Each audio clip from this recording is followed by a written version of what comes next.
8 a.m. to 3 p.m. But unfortunately, this morning, there were some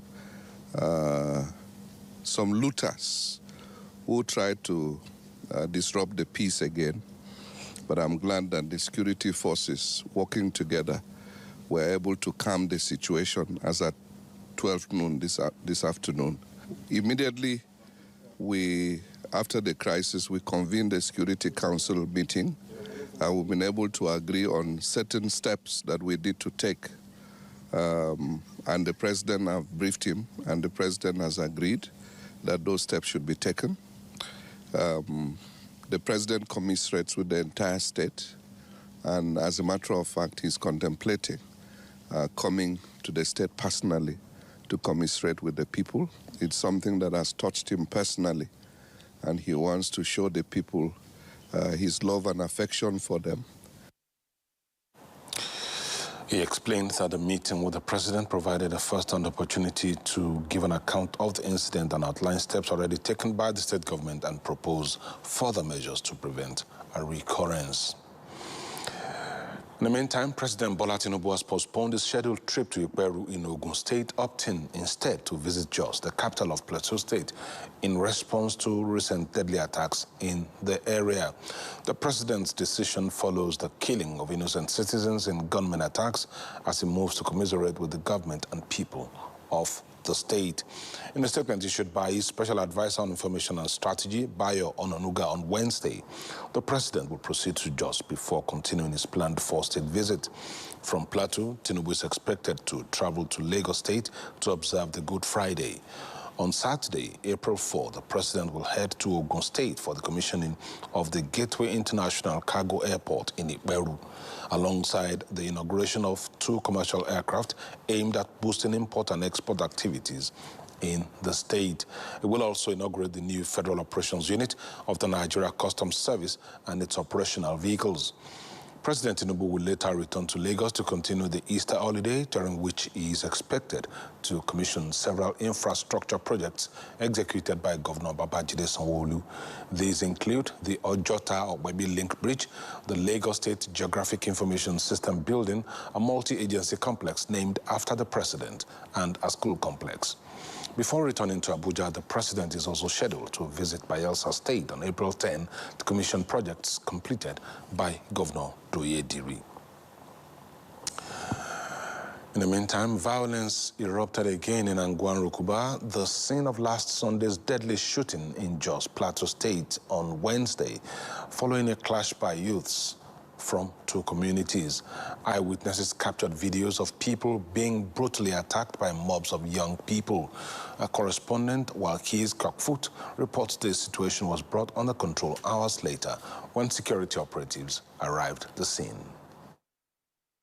Angwan-Rukuba Junction, where clashes broke out between youths from 2 communities following the lifting of curfew imposed after the earlier shooting, nearly escalated into wider crisis across the city. An eyewitness, Blessing Palm, recounts the incident. We were all standing outside. So a bike man come to pass Chanyab Junction. So some guys now tell him to go back. When reaching in front of our house, he started shouting, Salam alaikum, Abu Bismillah, and then the Hausa people now come out. So when they come out, he now started shouting. So all of them now pick stone and some stick that they want to cross.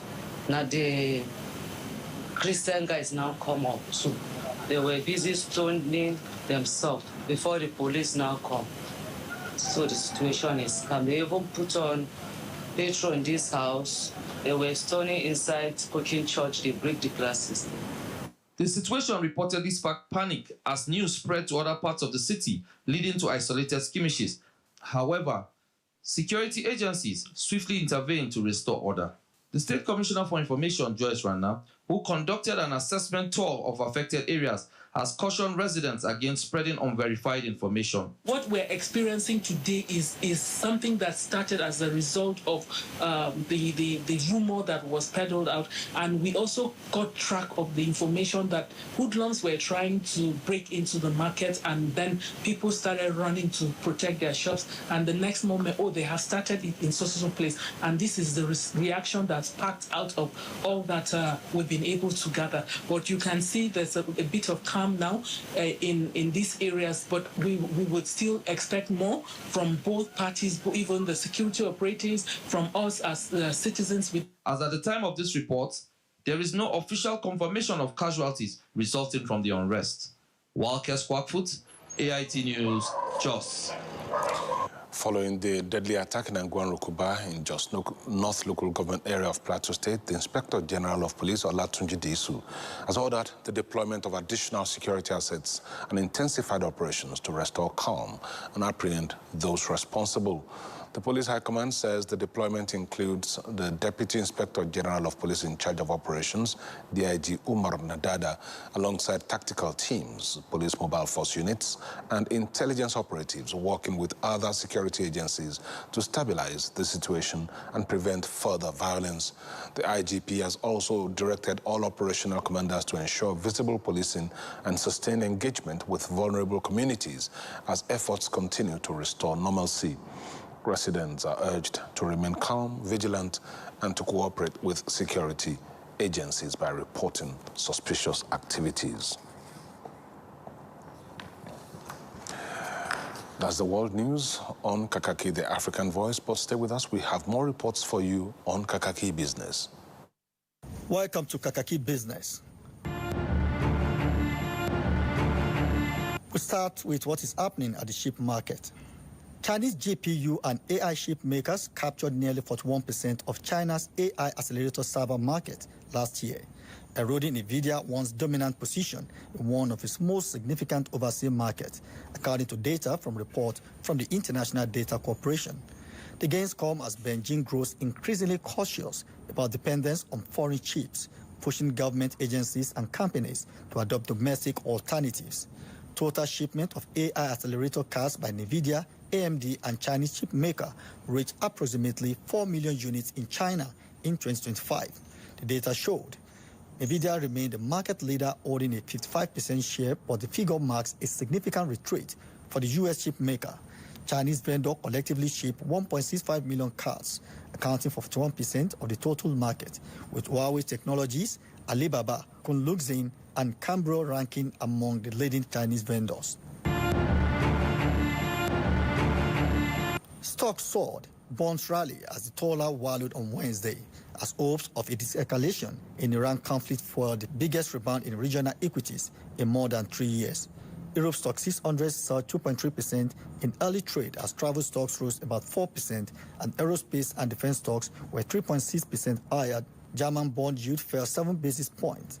MSCI's broadest index of Asia-Pacific shares outside Japan rose 4.7%, snapping a 4-day losing streak to log the biggest one-day increase since November 2022, after President Donald Trump said the U.S. could end its military attack on Iran in 2 to 3 weeks.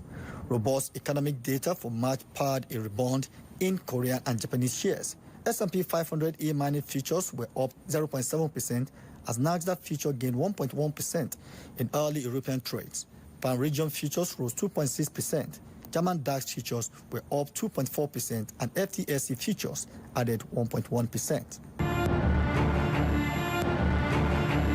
Eurozone manufacturers face soaring import costs and supply chain disruption in March due to the Iran war, even as underlying tepid demand threatened to undermine the sector's fragile recovery.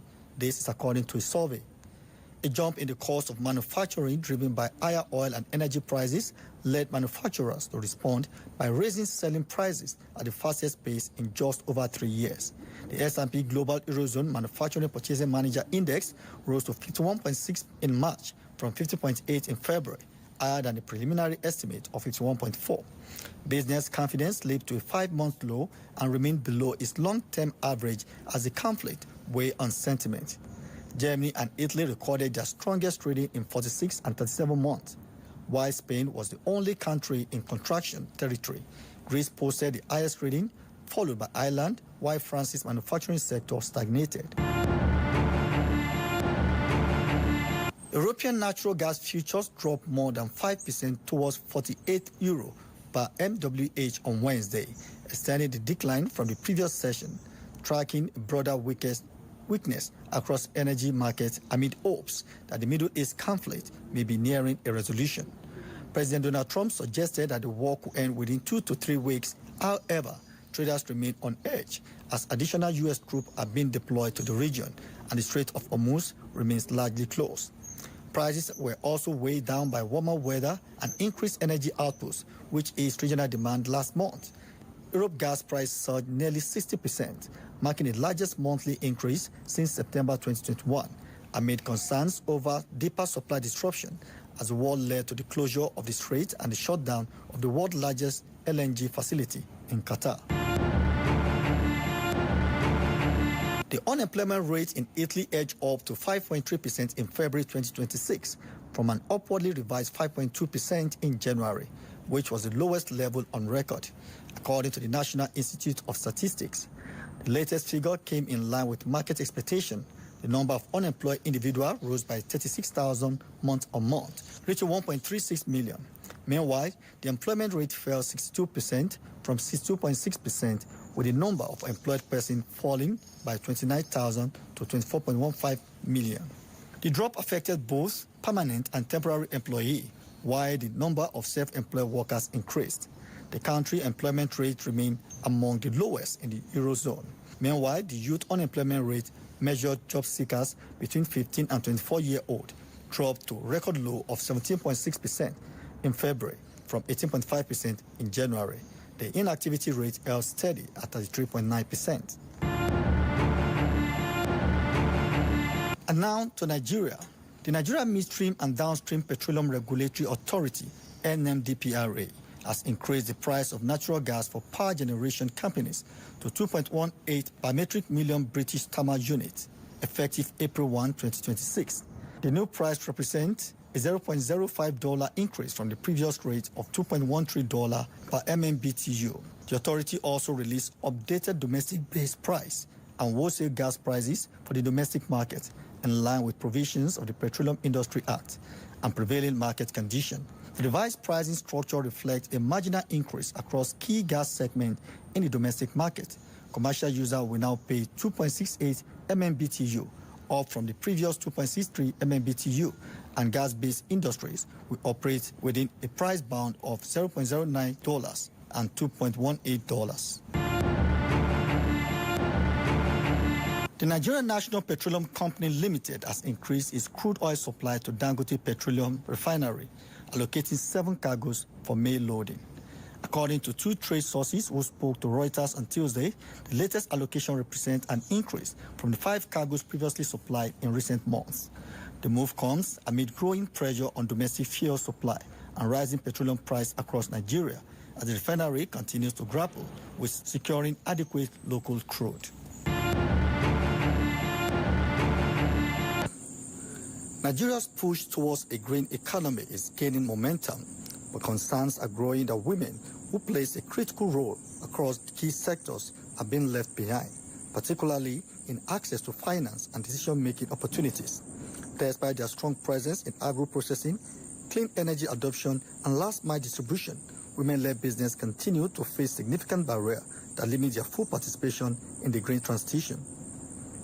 Founder of Women Leading Climate Action, Amanda Akibong-Dakore, alongside other stakeholders, are calling for urgent reforms to ensure women are not just participants, but key decision makers shaping climate solutions and green investments.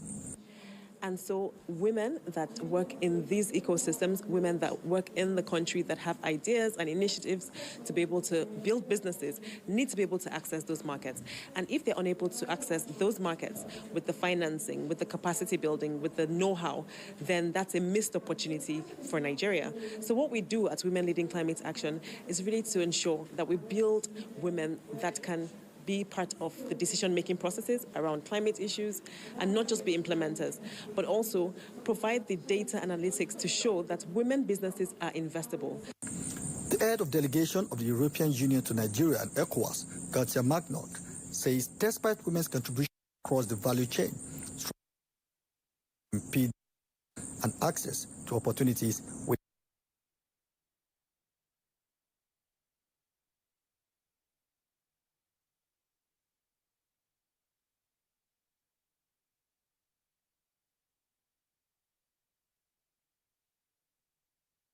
Despite the strong presence and momentum, businesses remain small or unable to scale, not due to a lack of ambition, but because of structural barriers like limited access to capital, limited integration. We have to make sure that in all of our operations, in all of our financing, gender is a mandatory component. We must look at our operations from the perspective of a gender lens.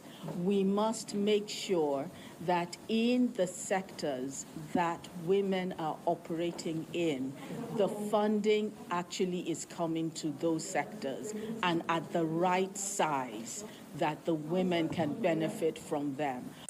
As conversation around climate action and economic growth deepen, experts insist that bridging the gap for women-led businesses is no longer just a matter of inclusion, but strategic investment opportunities with far-reaching economic benefits. And that's it on Kakaaki Business. Good morning. All right, thank you so much for staying with us on Kakaaki, the African voice, of course. And that was Kakaaki Business. Before we move on to something else, my tag team partner for this morning just joined me. Morning, Adora. Good morning, Mr. Kole. How are you? Good, good, good. I say good, well. Yeah. Good. Good. It's really good. You know, it rained early this morning and the temperatures dropped further. The searing heat is gone. I'm sure you love that. Yeah, I loved it, but I would have loved to sleep through it. But now I have to be here. Wishes. Anyway, let's share this report with you. Did you know that transitioning to electric mobility could cut up to 60% of the costs spent on fueling conventional vehicles? That's according to Nigeria's presidential initiative on compressed natural gas and electric vehicles. At a stakeholder summit in Abuja, tagged Abuja Compact on Electric Mobility, key players across government and industry gathered to chart a path forward towards a cleaner transport future.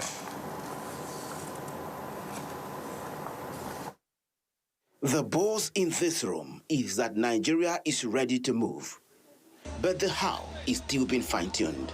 Clean energy experts at this summit spend the day digging into the real-world bottlenecks, from charging infrastructure to high upfront costs that are currently slowing down the EV revolution.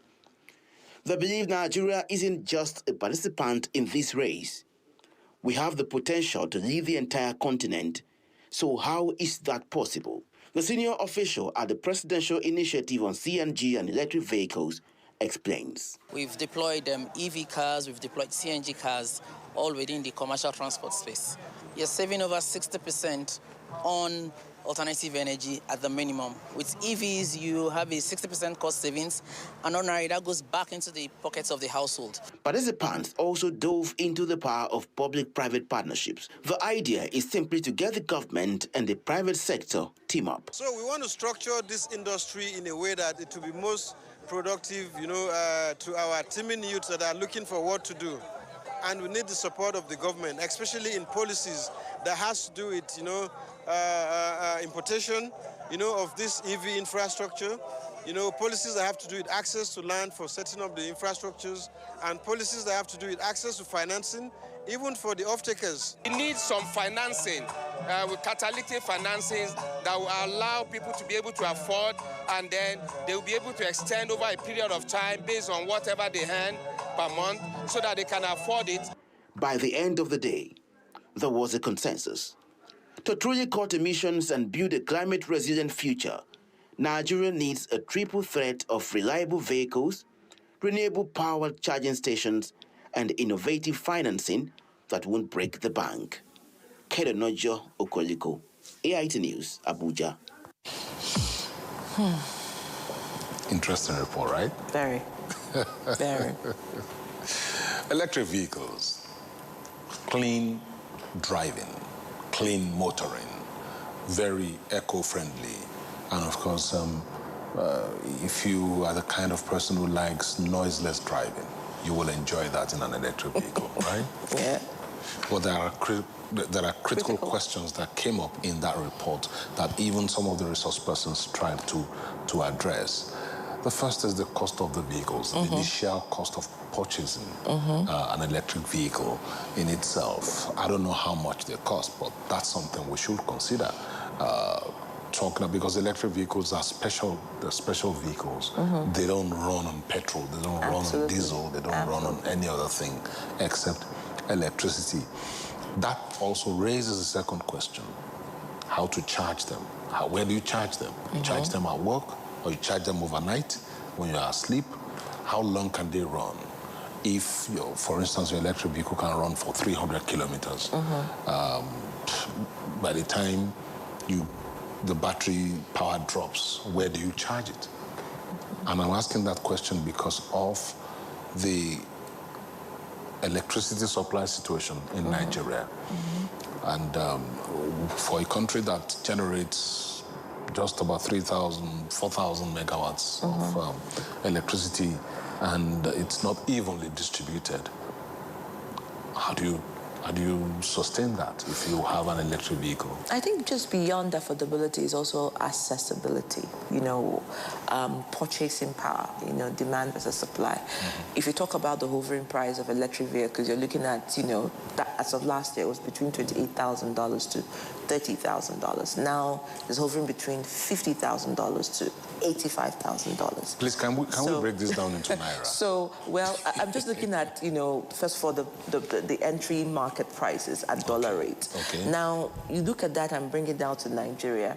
You're also talking about accessibility, where to buy from, how to maintain it, the running cost versus, when people are driving fuel-powered, vehicles. So the argument by a lot of netizens I've seen online is the fact that, yes, it's very suave, it's very interesting, and yes, it creates climate, consciousness. But again, you go back to affordability, which you talked about.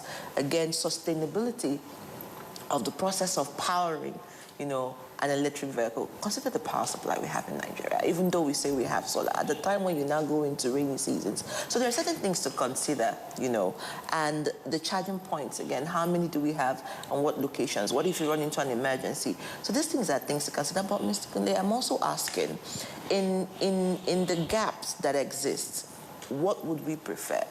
Cleaner environment, better functional climate, or are we going to consistently looking for challenges within these loopholes and keep recycling them or look for a way out?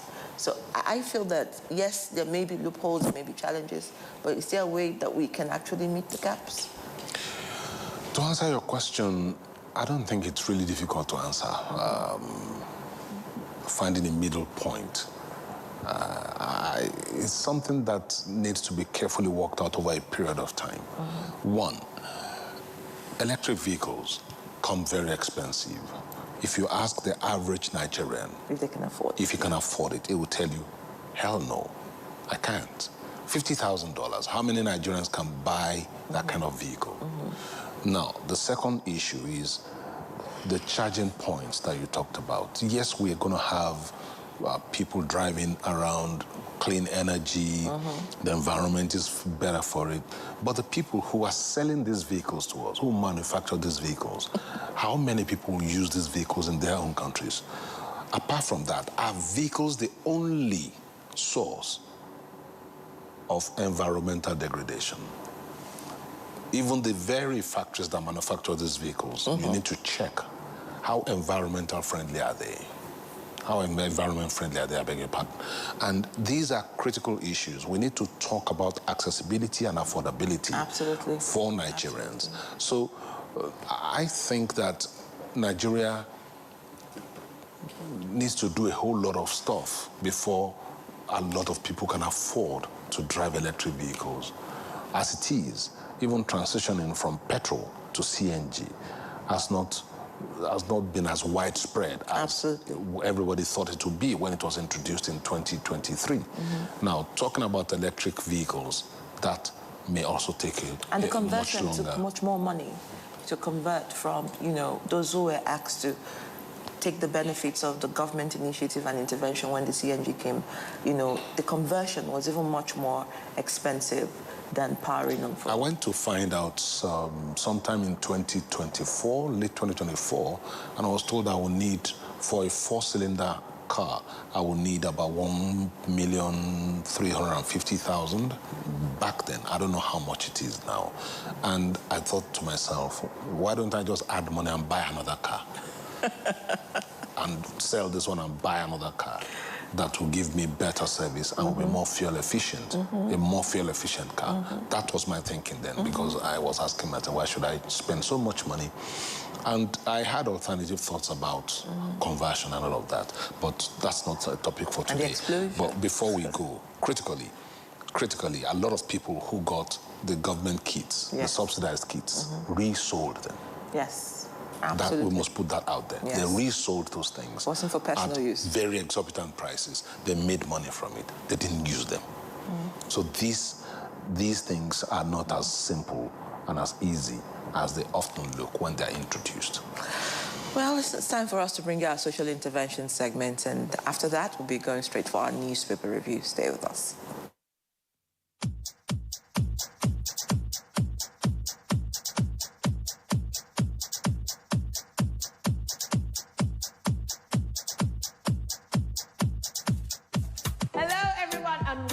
To Get Fit in 60 Seconds with Dolly Phillips. Now, everyone has 60 seconds in every day to spare. So if you're ready, let's go! Hey, welcome my alphas. So what are we doing today? We're doing some shuffles like we're playing volleyball. So we're going to shuffle to the left and jump, shuffle to the right and pick up the ball. And your time starts now. Let's go. Shuffle, shuffle, shuffle. Jump, shuffle, shuffle, shuffle. Pick it up, shuffle, shuffle, shuffle. Jump, shuffle, shuffle, shuffle. Pick, keep going. Jump. Pick it. Very good. Jump. Stay low. I hope you have your water close, because you're going to need to hydrate after this one. Every workout requires you to hydrate, all right? Let's go. 30 seconds. Come on, we're halfway now. Hey. Ha. Hey. Come on, go, go, go. Ha. Hey. Yes. We're working. Getting fit. In 60 seconds. Possible. You're doing it right now. 10 seconds. Come on. Ha. Keep breathing. In 3, 2, 1. And time. Super job. Well done. I hope you had a great workout. Anyway, what I need you to do is to follow us on Instagram at Alpha Fitness Studios and subscribe to our YouTube channel, Alpha Fitness Studios, for free workout videos, free dance videos, sales and promos, and make sure you join us at the gym, Alpha Fitness Studios in Lekki Phase 1 next time you're in Lagos. So until the next time, bye-bye.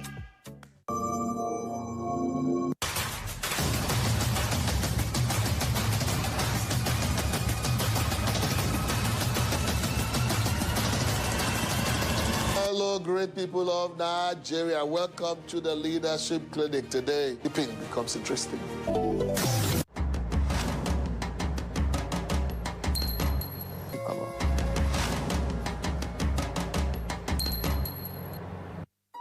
The stories now break online.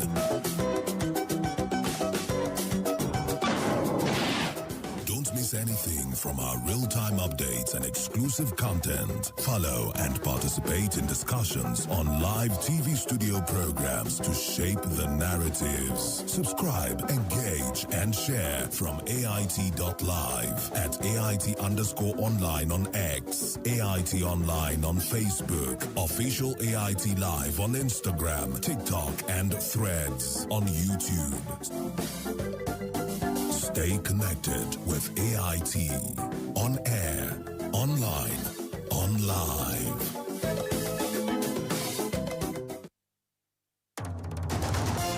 Focus Nigeria. It's a huge task, but we take it on. Ask him where is the law. National Assembly is not doing hearing on insecurity in Nigeria. It is America that is doing hearing on insecurity in Nigeria. Monday to Friday on Focus Nigeria, we identify the nagging issues. So people put people in poverty deliberately, deliberate misplacement of priorities, and brought people on their knees to suffer. We seek answers to the tough challenges. And because of for this the former president, yes. What I know is that he has not turned his membership card. He has not been attending your meeting. Leave that to us to deal. There's no shying away from the issues. The system is held accountable. The leaders are accountable for the funds, for the resources that they manage. No sitting on the fence. The same thing that made you live where you are may confront you. Focus Nigeria, 10 a.m., Monday to Friday on AIT.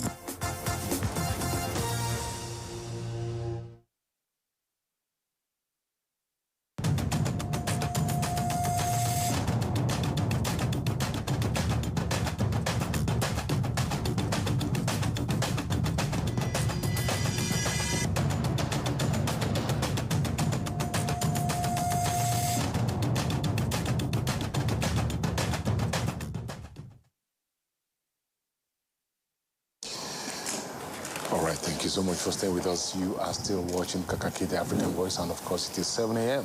You know what we do at 7. If you are a regular watcher of the program and if you're just joining us for the first time, that's when we take a look at the front pages of the Nigerian newspapers and look at the major headlines. And of course, we have reviewers who will look at the stories, the top stories with us and give us their perspectives. Sometimes tell us the news behind the news, the story behind the story. This morning we have Chukwuemeka, the executive director of the Authority newspaper, is joined by Chizoba Ogbeche, who is the deputy editor of the Blueprint newspaper, joining us this morning. She incidentally is the only lady among all our reviewers. We should bring in more ladies. We'll have to hunt for more ladies. Yes, absolutely. All right, thank you very much for joining us. So, hope you had a good, restful day, night rather, because it rained early this morning. Good. He was wishing he was sleeping. I wish I could sleep a bit more. But let's look at what the papers have for us this morning now. And the first paper we're looking at is Chizoba's paper, The Blueprint. It leads with the story, INEC de-recognizes Mark-led ADC, citing court ruling. The writers to that story say, opposition party, APC, court Bala, Bauchi governor weighs PDP exit. You are inconsistent. Wike tackles Kauran Bauchi. Okay, that's the top story on the front page of the Blueprint. All right, let's look at Al Jazeera, Nigeria, which is our next paper this morning. Still looking at the deepening crisis. INEC, the list mark, Areboshola from ADC leadership, suspends recognition of conventions, congresses, discontinues recognition of all factions. And that's the rider to that story. Okay, let's go now to the Vanguard newspapers. And its lead story is also on that same issue. ADC, setback for Atiku, Obi, others, as INEC axes Mark Aregbesola. The writers say names of David Mark Aregbesola removed from its side as national chairman, secretary, will also not recognize their challenges in court. Will also not recognize their challengers in court. And it says it will neither communicate with them nor monitor conventions or congresses. Now let's look at this, Nigeria, which is the next paper coming on the screen. Yes, that's it. INEC the list mark, Areboshola amid ADC power struggle.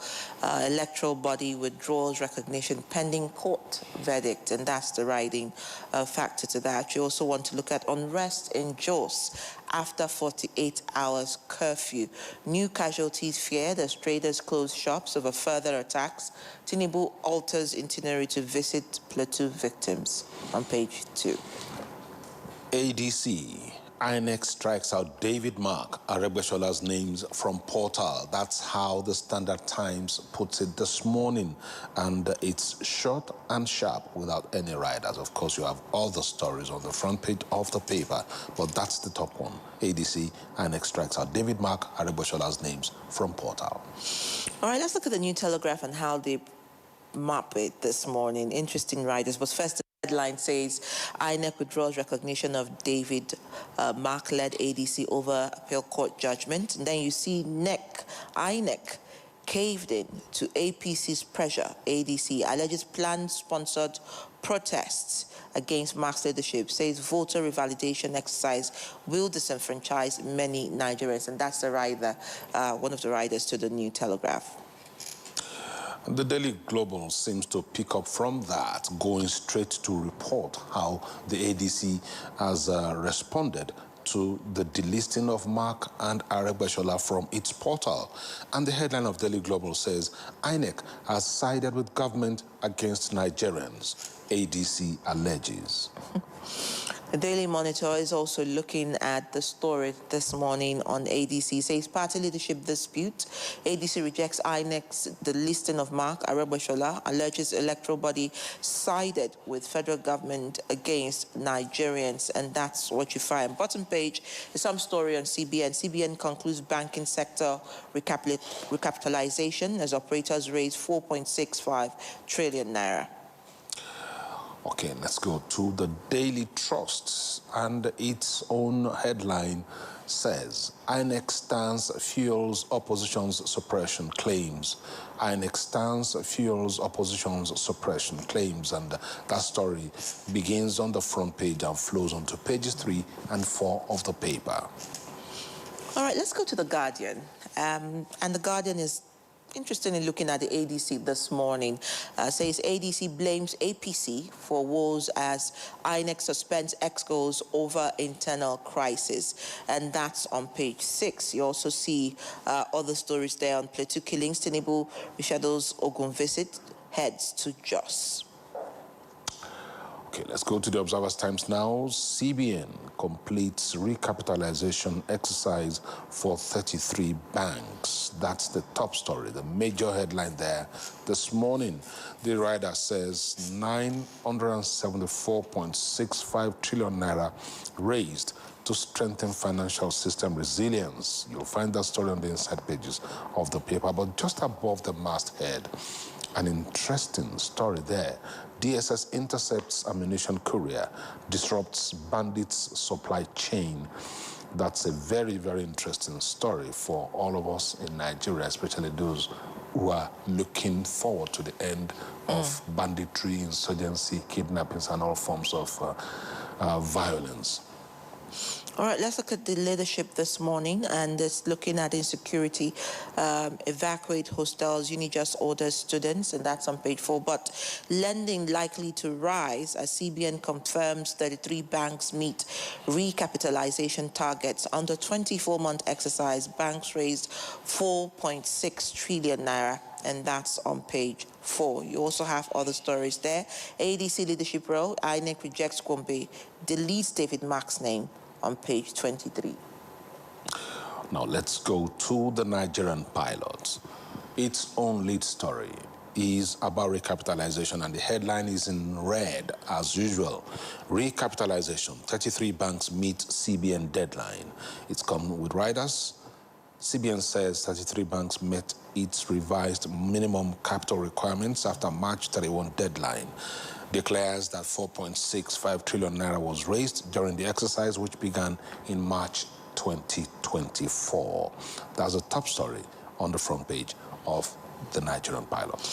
And I think just below that bottom page, it says Lagos Benue top HIV burden as Nigeria records 20,838 new infections. But let's go to the news front page of the Business NG. It says 33 banks meet CBN recapitalization target, raise 4.6 trillion naira, and that's coming from CBN. Forex supply pushes naira to 1,378 naira per dollar, ending 2-day slump on page 2, just below the masthead. Okay, let's go to the Daily Assets. Its own top story talks about Jos. Fresh violence rocks Jos over Angwan Rukuba massacre.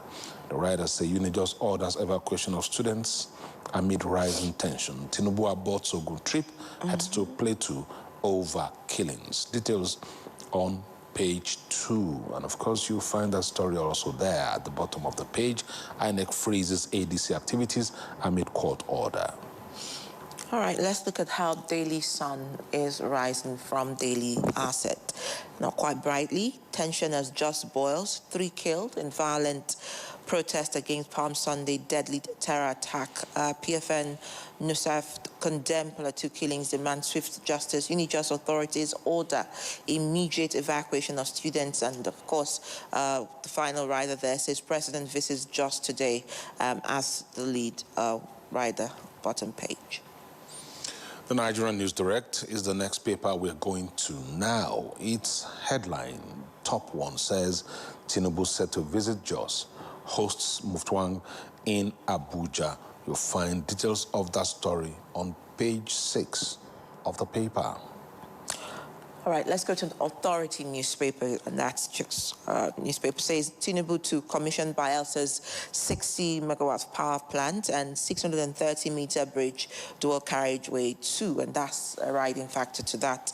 But above the masthead, you'll find all the stories. Rufai remains in detention till April 14, and that's coming to you from the court. And then you also look at Plateau Northern Christian Elders call for urgent, decisive intervention on page 8. Okay, what a way to start looking at the papers this morning, starting with Chizoba's paper and then with Chooks' own. All right, let's bring the issues to our reviewers. INEC de-recognizes Mark-led ADC, citing court order. That's the headline on your paper, Chizoba. So, also with Al Jazeera and This Nigeria. So, Daily Trust. Daily Trust also has it. Different headlines. Yes, but the same story. All saying the same thing. It's an unfortunate development because the INEC is supposed to be an umpire in electoral matters, not party matters. Yes, they oversee the party. But the Supreme Court has already ruled that party leadership is an internal matter. Even when it's in court, INEC has an obligation to abide by the provisions and the order and rulings of the court. The Nafiu Gambo that went to court, who insists he's supposed to be the acting chairman because he claims he didn't resign. Unfortunately, INEC also refused to recognize him. But we must know that he went to court in September, while Mark and Aribeshola came on board in August. So one wonders what happened between September, between July and August, that he didn't challenge or come out to say he did not resign. It took him 2 months to realize that he did not resign, as he claims. And he could have forgotten. How? It means he's not interested in the party. One would not even want to talk about how long that leadership was in office. And INEC did not see it fit to say they needed to have had fresh leadership. We all know that Nwoye practically became a life chairman of practically became life chairman of APC until this development. Until this development. And none of the party members or officials raised issues and it took him 2 months.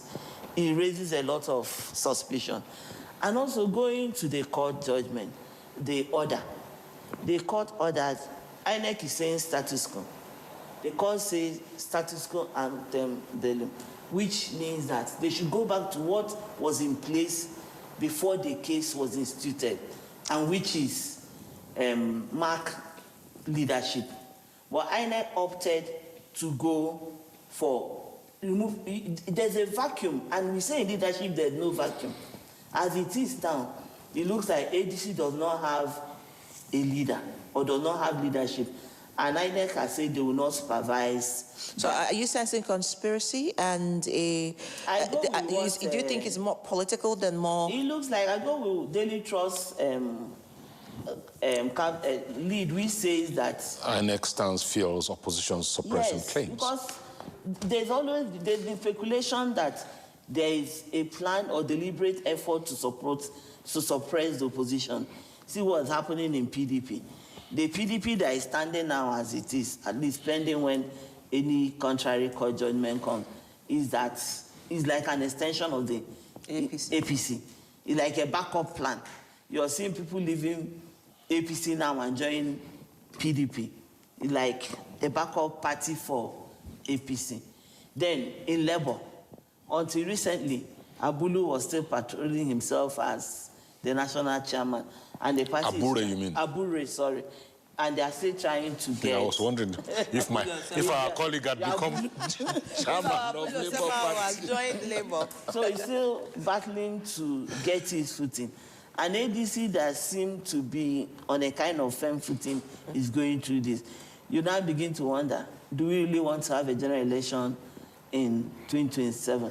And it's not just about the presidency, the other position. Absolutely. Let's say if all the parties have ceded it to the president to have an unopposed second tenure, which is not what democracy is all about. Because it should be a fair contest, win fair and square, that you can boast that, yes, the people returned you and the people want you. But what of other positions? There are state assembly, national assembly, and even governorship offices. Absolutely. Somebody would ask, I mean, who is afraid of the ADC? What's happening? Is it a case of the right way to do things by INEC, or is it a case of political undertone? No, you see, it's like when we were in school, I'm sure my brother will attest to that. When you say, well, what did you score? They say, Ojuru no show, that they rigged. They gave me, not I scored. Not I scored. They gave me, you know, what did you score in exam? I said, don't mind them. They cheated. You know, they gave me this score. They gave me F9. It's not, I cover the political parties. You see, in as much as you don't have, you say the courts have INEC has no duty in determining who becomes, or the internal affairs of a party. But then you still have to have parties. Yeah. You understand? There's no room yet for independent candidacy.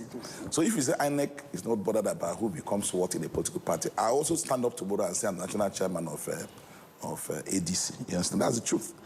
You see, what happened is that, like Chizoba alluded to that fact, Ralph Okinwo was national chairman of ADC for 20 full years.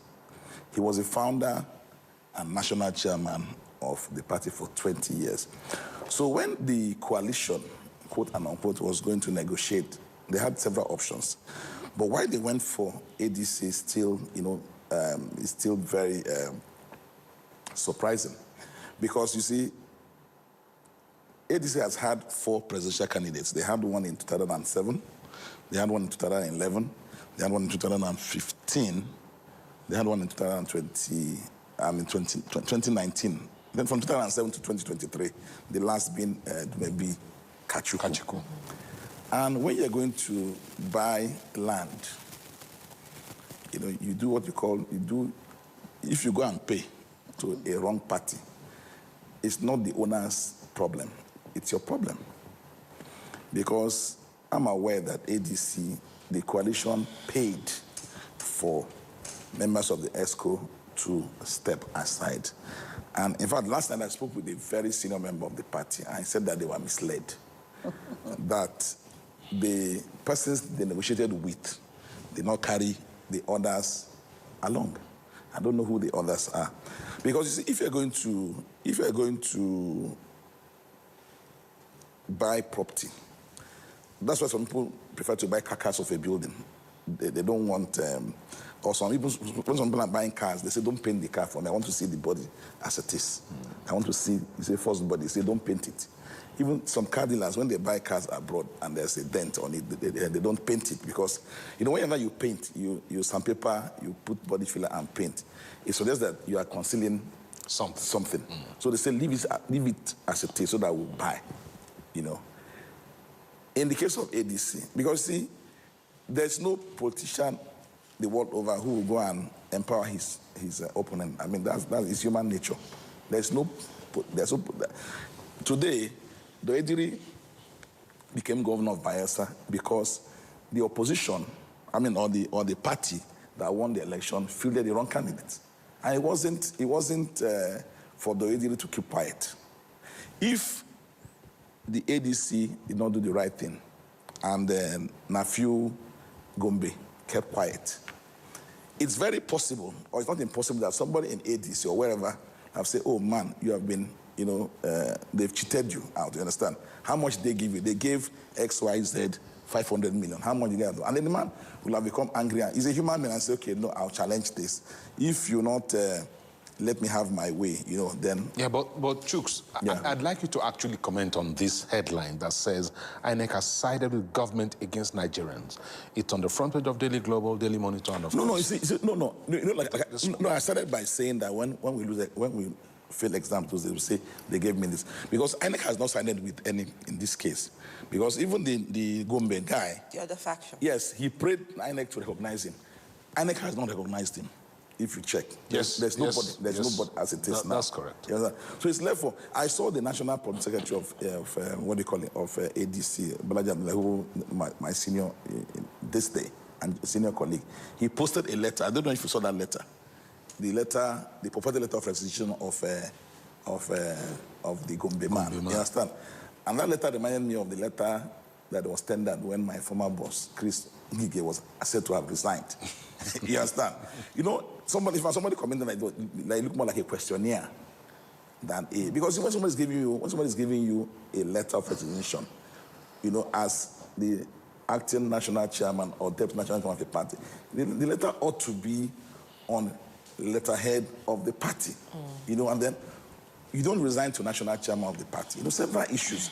But what I'm saying that, yes, even in law, they say justice must not only be seen, must not only be done. Must be seen to be done. So the opposition, too, should be seen to be doing the right thing. What does this now mean for ADC? Because I'm also aware that they were supposed to be heading for their convention on April 14th. And let's not forget... I've been doing a lot of drive around registration. No, let's not forget that. What does this mean? No, what happened in ADC is like what happened to the Makinde-led PDP faction. Makinde, they did their convention, then later went to appeal themselves. You understand? It was the Mark who went to a court of appeal, if you recall. It was the Mark leadership that went on appeal. When they go there, the appeal said, because what the judge said, Justice Mwite, what he said was, okay, the man came with an ex parte motion. If you read the whole gamut of the story. The man came with an ex parte. The man said, I cannot do this. Put the other party on notice so that we can hear the case. Then when they were to do that, then the Mark leadership said, no, you cannot hear this matter. So they went on appeal. And when they go to a court of appeal said, no, go back to court of first instance. Yes, court of first instance. And that's what this man, this nephew now, went, he saw his supporters, they went to INEC to protest. In fact, the same thing you're accusing INEC of is what his supporters accuse INEC of. Now, INEC is taking sides with the Mark-led faction. This is one of the challenges we have, in emerging, in nascent democracy. So does it mean we don't have any opposition? Does it mean nascent after how many years? Yeah, it is still nascent. No, it's nascent. If you look at if you compare our democracy to other countries, it's still we are learning, because you see, even in the US, people talk about US. Even when women are voting in Nigeria, women are not allowed to vote in America. Women started voting first in Nigeria before the US.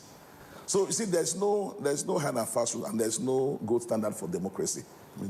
Yeah, but my question is, ahead of Morocco the 2027... Morocco is a monarchy. No, because we need to put this in perspective. Yeah. Ahead of the 2027, of course, people have started even printing their posters, putting ADC and what they're running for.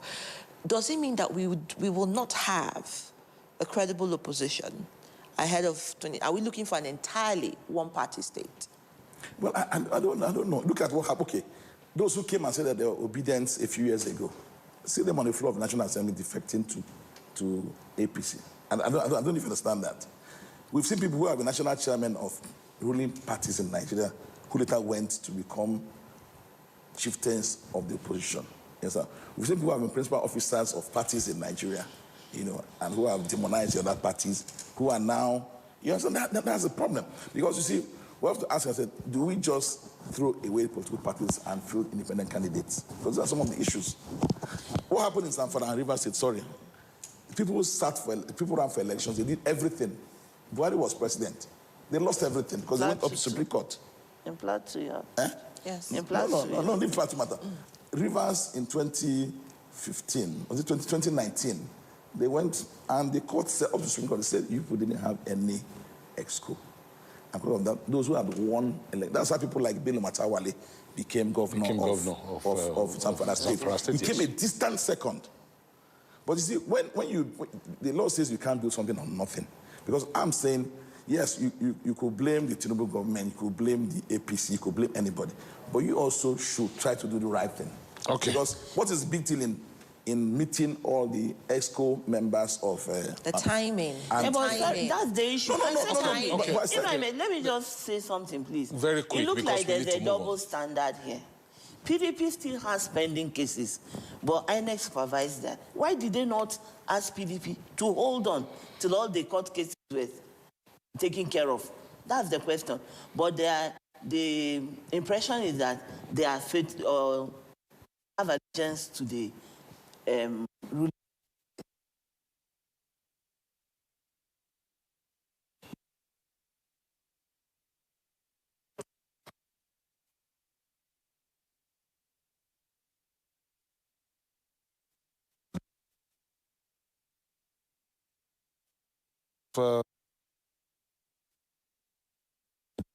And of course, talking about the banking recapitalization process that was concluded on March 31st by the CBN.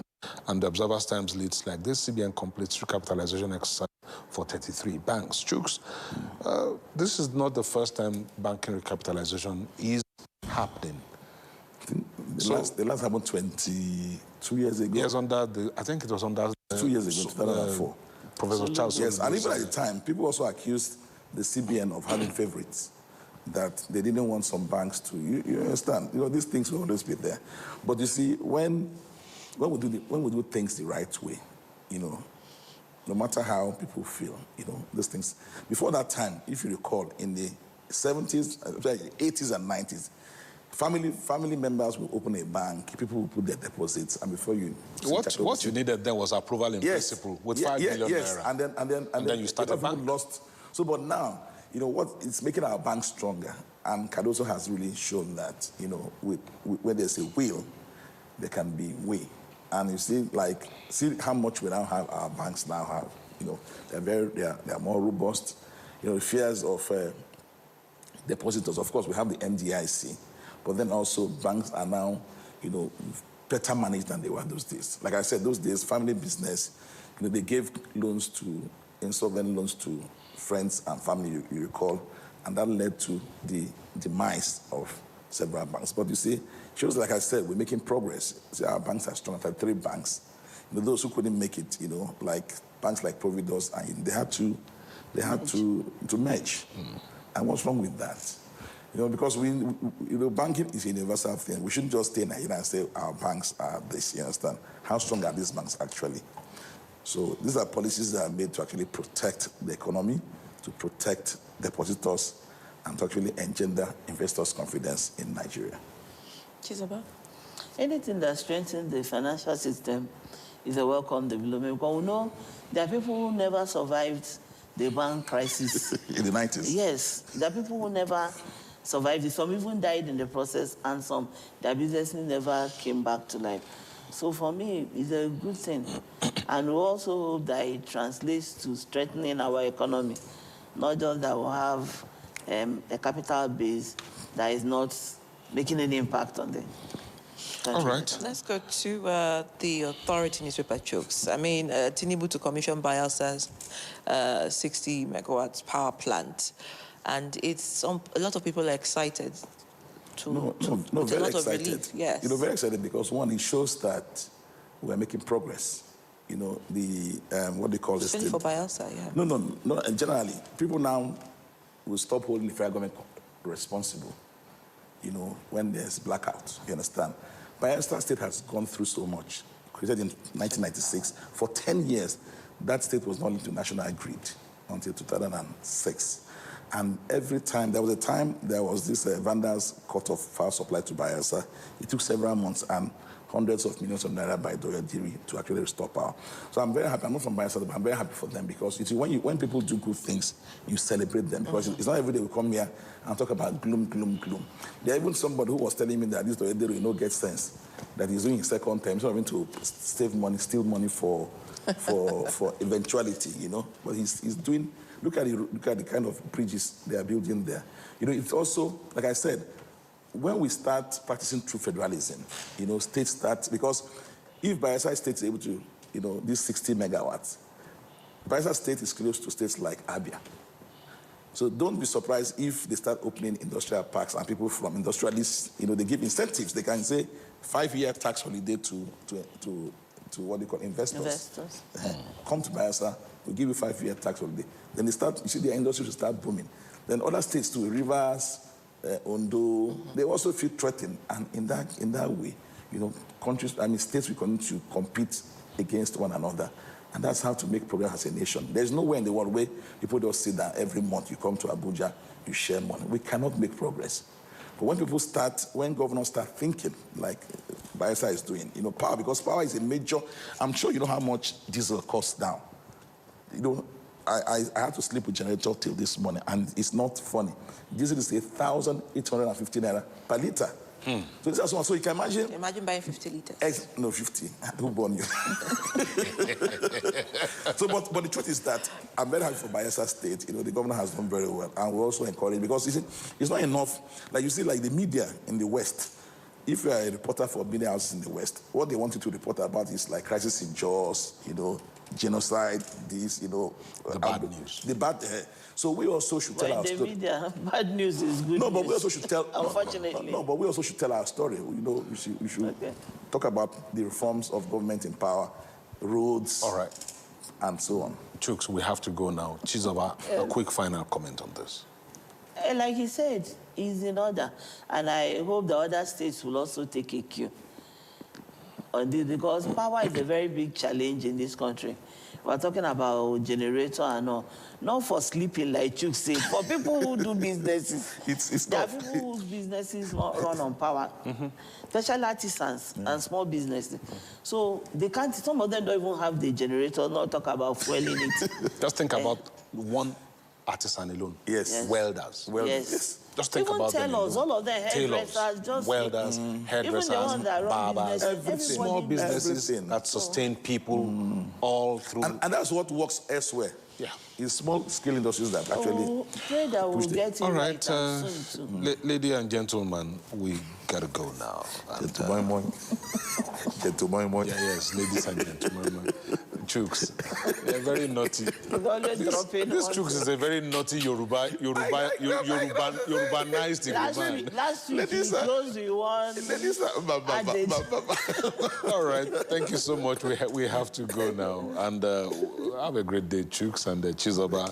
We've been speaking with Chooks Akuna, the executive director of the Authority newspaper, and of course, Chizoba Ogbeche, deputy editor of The Blueprints. They have been our reviewers this morning on the newspaper review segment. Thank you once again. Thank you, and happy Easter in advance. Thank you. Yes. And we'll spend Christmas with you. Yes, you're right. Christmas and New Year. You're right. All right, it's time for us to go to our first talking point this morning. And indeed, we'll be looking at the decisions, of course, INEC's decision through the eyes of the head of research and strategy at Kimpact Development Initiative, Oluwafemi Adebayo. And of course, keen watchers of the countdown to 2027 election. This is a conversation you need to tune into. So, Oluwafemi Adebayo is joining us virtually. He is on Zoom this morning. Good morning, Femi. Can you hear us? Yes, I can hear you. Can you hear me too? Great. Yes. We can hear you loud and clear, and the picture is still very clean. Good morning. Now, let's start by looking at the news that the ADC's leadership, the chairman, David Mark, and Rauf Aragbeshola, the National Secretary, have been delisted from the INEC portal. How big a bombshell was that for the ADC? I think it's a big one. But I would not say they didn't see that coming because this is the political landscape. Heavy of the cards will be thrown. But the vast implication on the ADC is actually far-reaching because as it stands now, at this current moment, ADC is more like a ghost party right now because the INEC resolution really, it's not just about removing or not recognizing, rather, the David Mark, National Working Committee or the National Secretary, which is Aragbeshola. I think it's reading the release of INEC, it go as far as refusing or they won't be monitoring any of the future meetings, congresses, and conventions. And that has its own implication because in the real sense, if INEC is not going to monitor the process, then it's as if they will not be able. In short, what it means is that they will not be able to validly nominate, a candidate for the elections. And that is why it is also important to consider or to look at the Court of Appeal decisions that actually say that the case should go back through the process of hearing at the Federal High Court, and it should be given an accelerated hearing because that is very, very important. Otherwise, ADC will be caught in the web of the strict timeline of the current Electoral Act. We know that with the revised timetable from INEC, commencement of primary should be April 23rd, should start April 23rd, and the last day actually for primaries for any political parties should not be later than May 30, based on the timeline. So if all of these, decisions are not, if all of these are not clear, if the party do not have a substantive leader or National Working Committee, it might also be very difficult because as it stands now, even the other faction or the other party that went to court, I'm trying to get Nafiu Bala Gombe. The Court of Appeal decision also did not recognize them. It's just saying that everything the status quo should remain. So it means even INEC, if you get to INEC website, there were no leadership put there. It's just basically saying court order.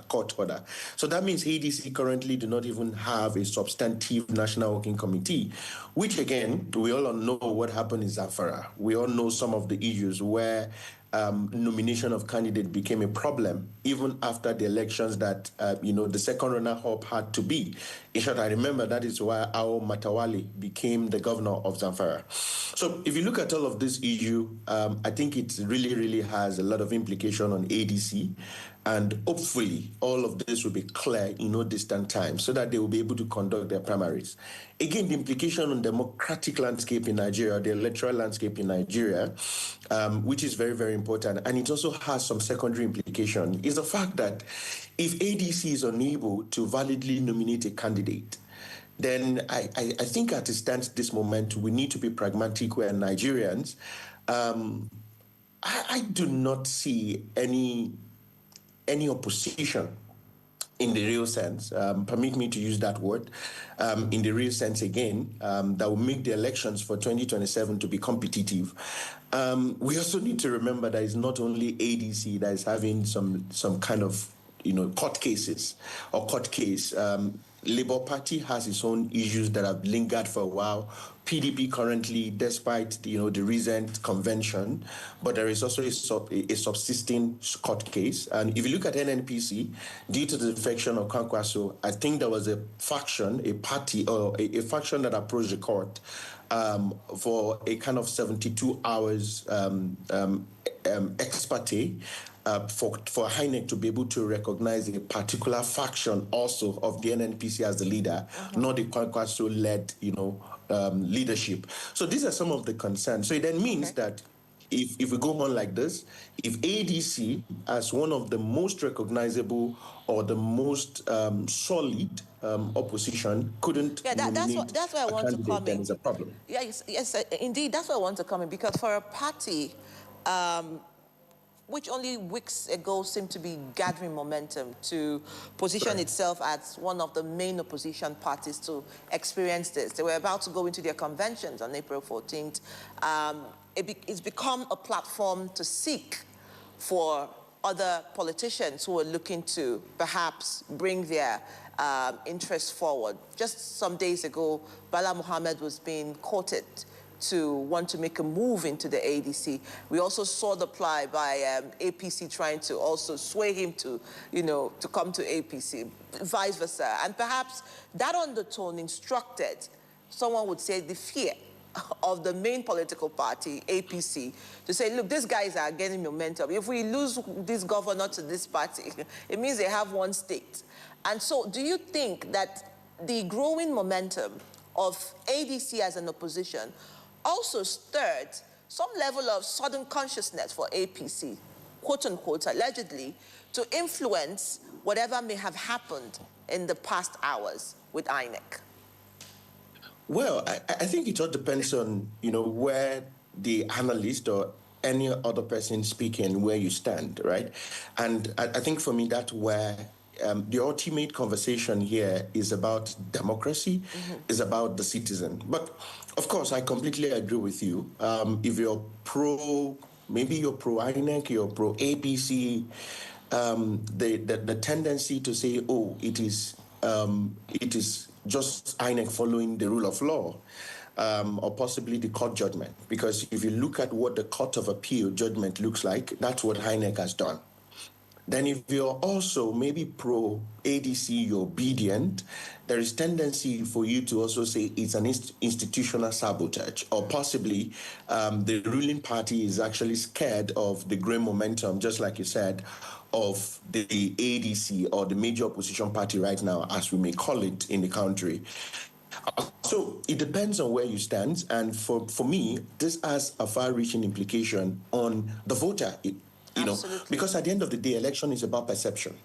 At the end of the day, whatever we're doing as a people or democratic institution or INEC or maybe the ruling party, at the end of the day, it has implication. Because if all of this continue to linger, the perception of the people, mostly or majorly, will borders around interference, will borders around people that doesn't even understand the court process in the real sense. They do not, maybe most persons have not even read the judgment, but because of the outlook and the optics and the way it looks like targeting, then eventually, because the real truth is that ADC is not the only party with judicial or electoral adjudication or matters in court.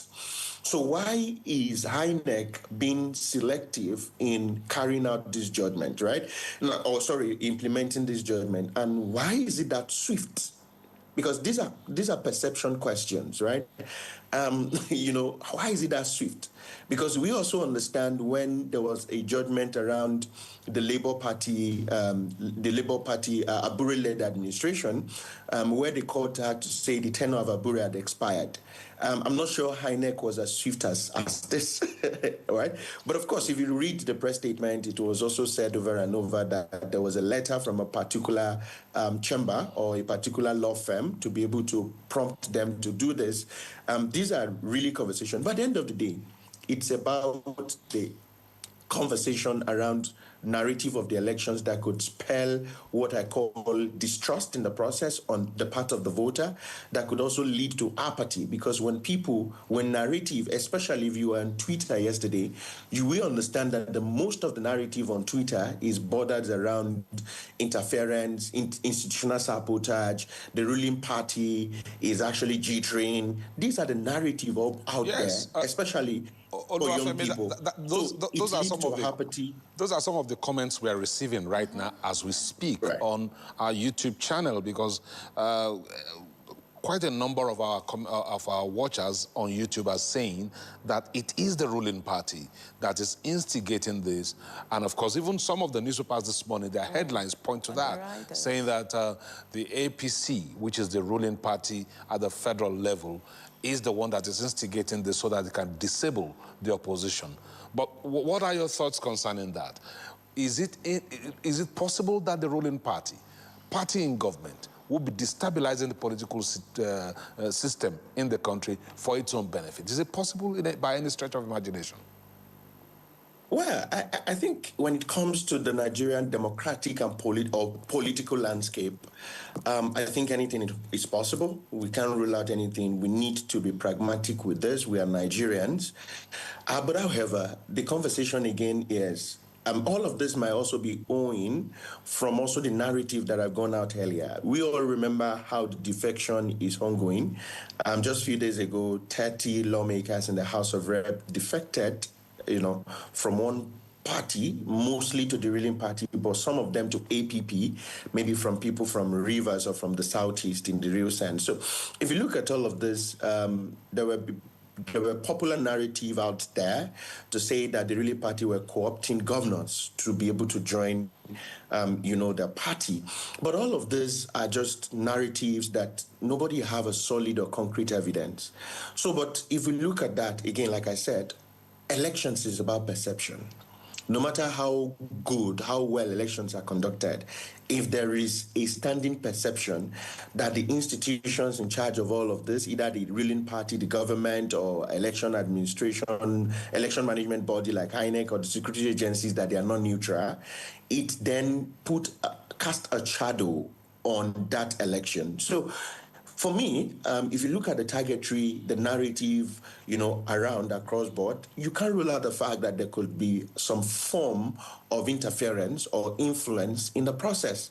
And of course, this is not the first time we'll be seeing that. So I think as a party, as a political party in Nigeria, either ADC, PDP, Labour Party, even APC should also be ready for such gimmicks or for such strategy, and as part of what is likely going to be thrown at them. Because this is Nigeria, right? So, but for me, the ultimate goal, like I continue to stress and say, is that what's the implication of this on our democracy?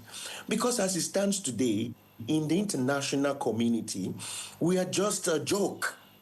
There is a perception of a systemic erosion of competition in the process, owing to the fact that if there are narratives that the ruling party are co-opting, governors or maybe political shiftings to be able to cross to their party with so much of, different juicy offer to be able to do that. Some, they are being co-opted by maybe using EFCC and all. We've also seen narrative of selective, case of EFCC to opposition leader or so from a faction of the country or a divide of the country. But again, like I said, every of these individuals, every of this stakeholder should understand that at the end of the day, they are weakening our democracy. They are not allowing this democracy to be able to get to a point where it could be called an advanced democracy. Again, we've been having issues around voter turnout in the country. The last election is the lowest in the country. General elections, presidential election, 27%. But what is going to be the effect now? Could it be that they benefit from low voter turnout and they do not care about this? Are the institution investing in building trust of the people as against tearing it down like this? Also, again, for people that are pro-opposition or pro-ADC, obedient and all, we also need to understand that the clarity, having the understanding of the process and the clarity of the process is important. So in a nutshell, for me, I think it's about all of us protecting this democracy that we have. Because at the end of the day, we've been hearing conversation around attempted coup in the country. We've seen how that has spiraled across West African sub-region, and we do not want to experience that, right? And we have a youthful population that have not experienced military dictatorship in this country, because the average age of Nigeria, the median age of Nigeria is 17 to 18.1.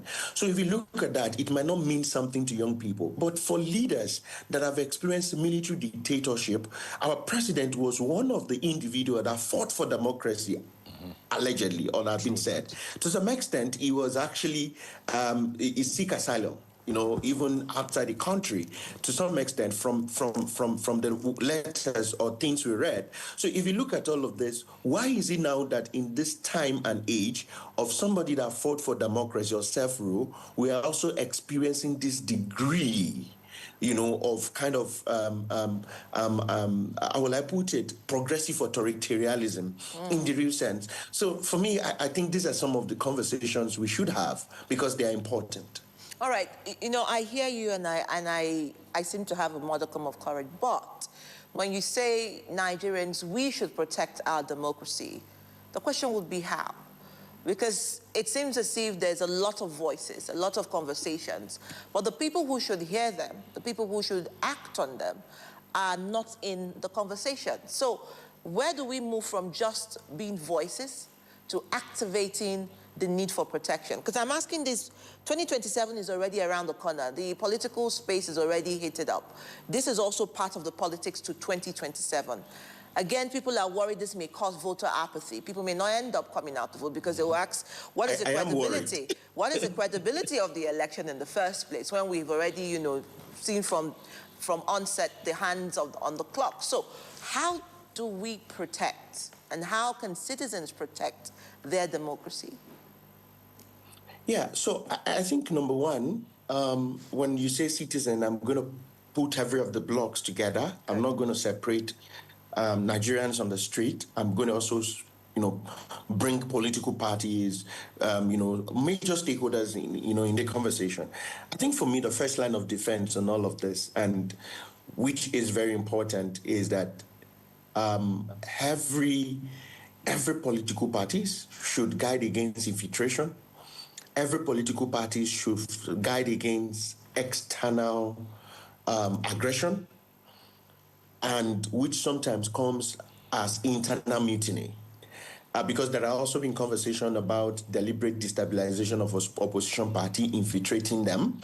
And I think internal party democracy, every of the party right now, as we go to 2027, needs to ensure that this is solid. There is no two-way to it. If you do not take care of your inner house, then it is possible that external person will have a way or a loophole to come in and destabilize the process. So for me, I think it's also important that political party ensure active membership. And in the real sense, citizens should demand accountability not only for our elective leaders, even with the judiciary. I say this, if we want our judiciary to be independent, we need to demand accountability from them. And I think civil society can help.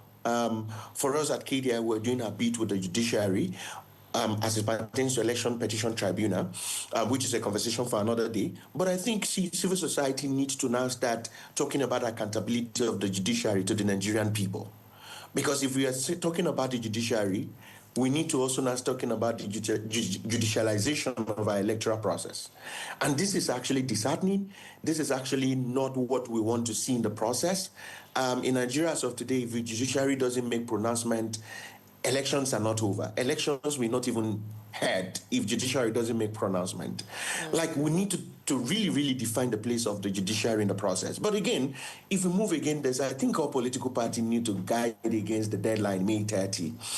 And in the real sense, either they need to use their member to screen civic action to ensure that the court actually heard this matter very, speedily. I think it's very, very important using media to be able to put pressure on the judiciary. Because again, if the tactics is that the judiciary delays, hearing this process, delays judgment, it will affect the convention, it will affect the nomination of candidate. And I think monitoring INEC keenly is also very key. It's also very, very important. I mean, monitoring INEC is also very, very key. When I say monitoring, I'm talking about demanding accountability from INEC. And also, I say this and I say this clearly. INEC needs to be strategic in communication. INEC needs to be, because that is one of the ways to build trust. And I'll quickly give an example. It's outside the scope of what we're discussing. But there was a conversation about FCT, the result on FCT election, delaying or getting to IREF. There have been so much of secondary individual talking about, INEC is testing this. There is a particular framework they are testing on IREF to be able to ensure that results are calculated, correctly, or all of those. But INEC officially had not said anything in the real sense. And this is disturbing. And this is exactly the same script played in 2023 when there was a glitch, and up till now, there hasn't been any official conversation or discussion around it. So these, for me, are a conversation. The citizens should not be helpless or hopeless. We need to also stand up as much as possible, collect our PVC, because PVC is still largely part of the process, monitor the INEC timetable to ensure that INEC is doing what they're supposed to do, and ultimately coming out to vote in elections and vote for a candidate that they believe is credible, is competent, and has character to lead this country to a greater height. Again, a lot of Nigerians will say we are hopeful that when we vote, our votes will count, because it is in the counting of the vote that, the right decisions are made. I mean, I'm just listening to you, and I'm also placing Africa on the map with their elections. You saw what happened with Samia, Suluhu Hassan in Tanzania during her election. We saw what happened in Uganda with Yoweri Museveni and Bobby Wine. Right. So the examples are in their plethora, and hopeful that maybe Nigeria may do differently in 2027. Right. I completely agree with you that sometimes this situation can look like an hopeless situation. Africa, of course, this is not, like you said, it's not peculiar to Nigeria alone. Africa generally is, not even Africa, globally. Right. We've seen trends where even democratically elected president is behaving like a dictator, like an authoritarianist, government or led administration. We've seen that happen, even with the democracy or the country we can say is the bastion of democracy, But in the nutshell, I think this is about us as a people. We need to understand our peculiarity. And I think Nigerians should no longer feel hopeless about the situation. It has been with us for a longer period, not for us to get addicted or to adapt to that kind of situation, but it should give us some kind of motivation to be able to think differently on how better to be able to approach the issue. And for me, the better place is that every of the citizens should be active, should be deliberate to get information, even if information is not being given to them. They should be deliberate to get information from the right source, because any citizen that is not informed will not be empowered, and it is important. We need to understand what the new Electoral Act is saying. Some of the, skepticism in the Electoral Act, the cynic or a kind of provision that we feel is not progressive in the Electoral Act. And we need to also ensure that we now use that in protecting the process, because what we don't know will be used against the citizens. Again, civil society have a role to play here. If democratic institutions are failing, and I think the civil society has a role to play in the real sense, to be able to ensure the citizens have the right information, they have the right knowledge, they're in keep with understanding of the process, to be able to participate better and informed manner. For me, I think 2027 election, and this is my conclusion of the whole matter, 2027 election is an election between politicians and Nigerian people. It's not an election between two political parties. That's the basic truth. All right. Before you reach your conclusion, because we must go in a minute or two, I'd like you to also add this to your thinking so that you can round off this way. Now, when you take a look at the political situation and you say that Nigerians must seek information, Nigeria must be politically active, one will be tempted to ask you, in the face of the security challenges and the economic troubles that Nigerians are going through, how many Nigerians would be interested in political goings-on when they're struggling to feed their families, or they're struggling to stay alive, or trying to find a way to get back to their farms to be able to get the produce that they've planted or that they want to plant now, to be able to even work to earn a living? Right. This is a very dire situation, and I think bringing it into the conversation is making it relatable. And thank you for doing that. Really, I think it's no gainsaying. We should not trivialize it. Insecurity is unabated. We commiserate with families that have lost their dear ones. And the sincere truth is that the economy is biting hard. The current administration had even, honed up to it to say, Nigerians will suffer a bit before things start relaxing. That has been a popular narrative. And for me, I think all of this put together is the reason why all of us, every one of us needs to be interested in the elections. Because at the end of the day, we can't separate politics, power, policy, and the people.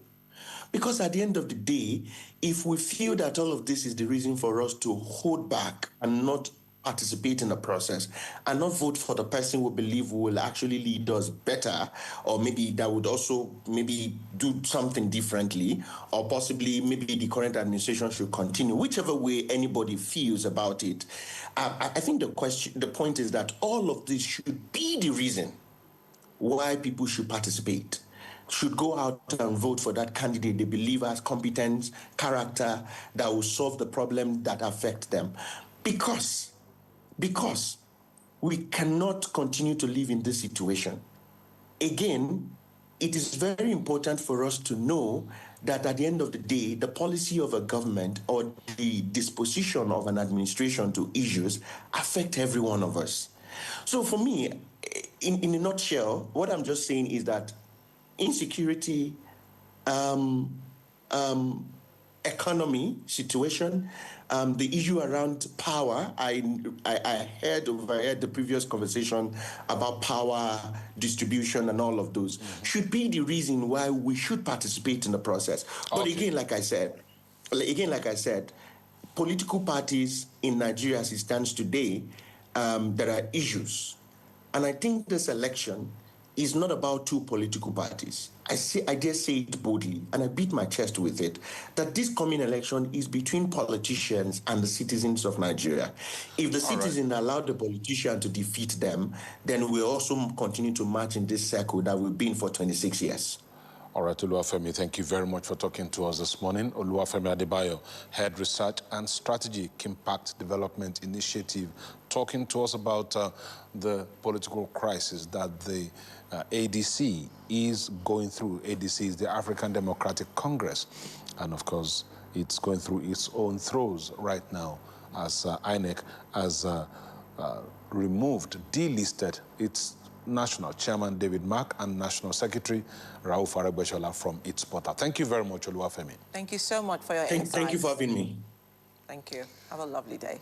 All right, time for us to take a break. The story. Come back. It's time for Kakaaki Social. Stay with us. It's now break online.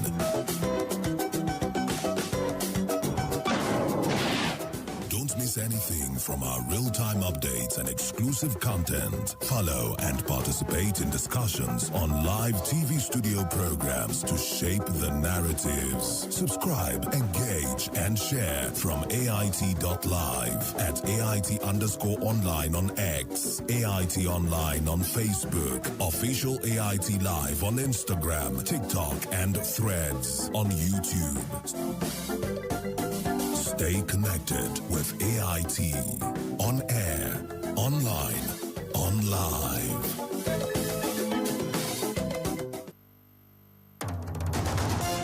Focus Nigeria. It's a huge task, but we take it on.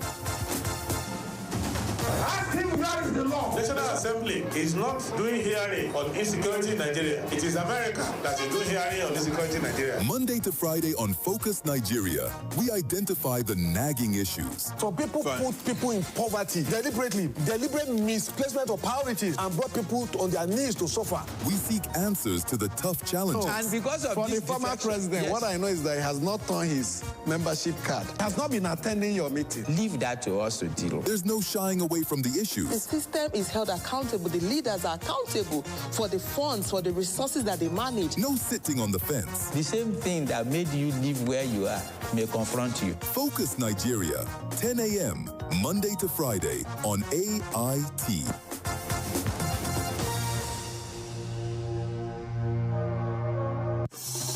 The issues as they break. The multitude, the political figures, the state and non-state actors. It's a serious threat to democracy. And our government seem to be incapable of protecting. The scheming. This is not a period we should say bow and go. Every part of this country is equal. The intrigue. There can be no one person that is bigger than the party. Deft moves and the momentous declaration. We didn't get any protection. I'm not particularly against anybody. We track and capture them all. I don't don't believe in godfatherism in politics. Follow in-depth analysis and no-holds-barred interviews. Armed forces of the country is well capable. They need the political will. Are they just waking up from sleep? Is there complacency? Feel the pulse of happenings in the political arena on AIT Democracy Today. Widely acclaimed authority on politics. Monday to Friday, 7 p.m. Nigerian time.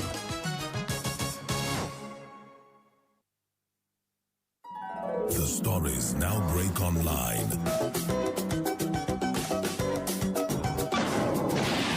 Don't miss anything from our real-time updates and exclusive content. Follow and participate in discussions on live TV studio programs to shape the narratives. Subscribe, engage, and share from AIT.live at AIT_online on X, AIT Online on Facebook, official AIT Live on Instagram, TikTok, and Threads on YouTube. Stay connected with AIT. On air, online, on live.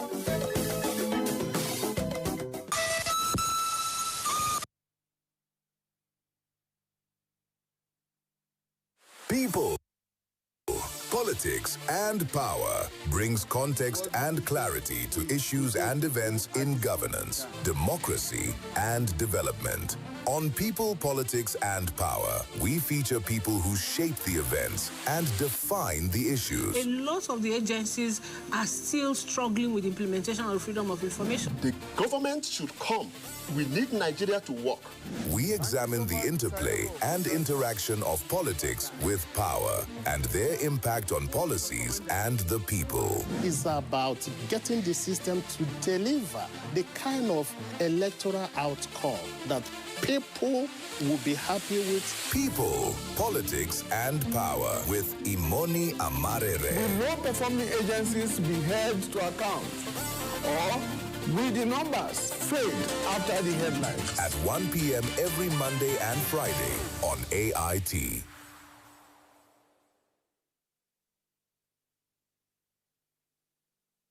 People, Politics, and Power brings context and clarity to issues and events in governance, democracy, and development.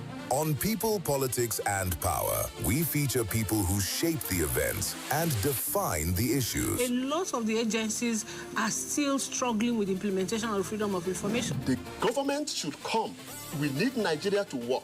We examine the interplay and interaction of politics with power and their impact on policies and the people. It's about getting the system to deliver the kind of electoral outcome that people will be happy with. People, Politics, and Power with Imoni Amarere. Will low-performing agencies be held to account? Or will the numbers fade after the headlines? At 1 p.m. every Monday and Friday on AIT.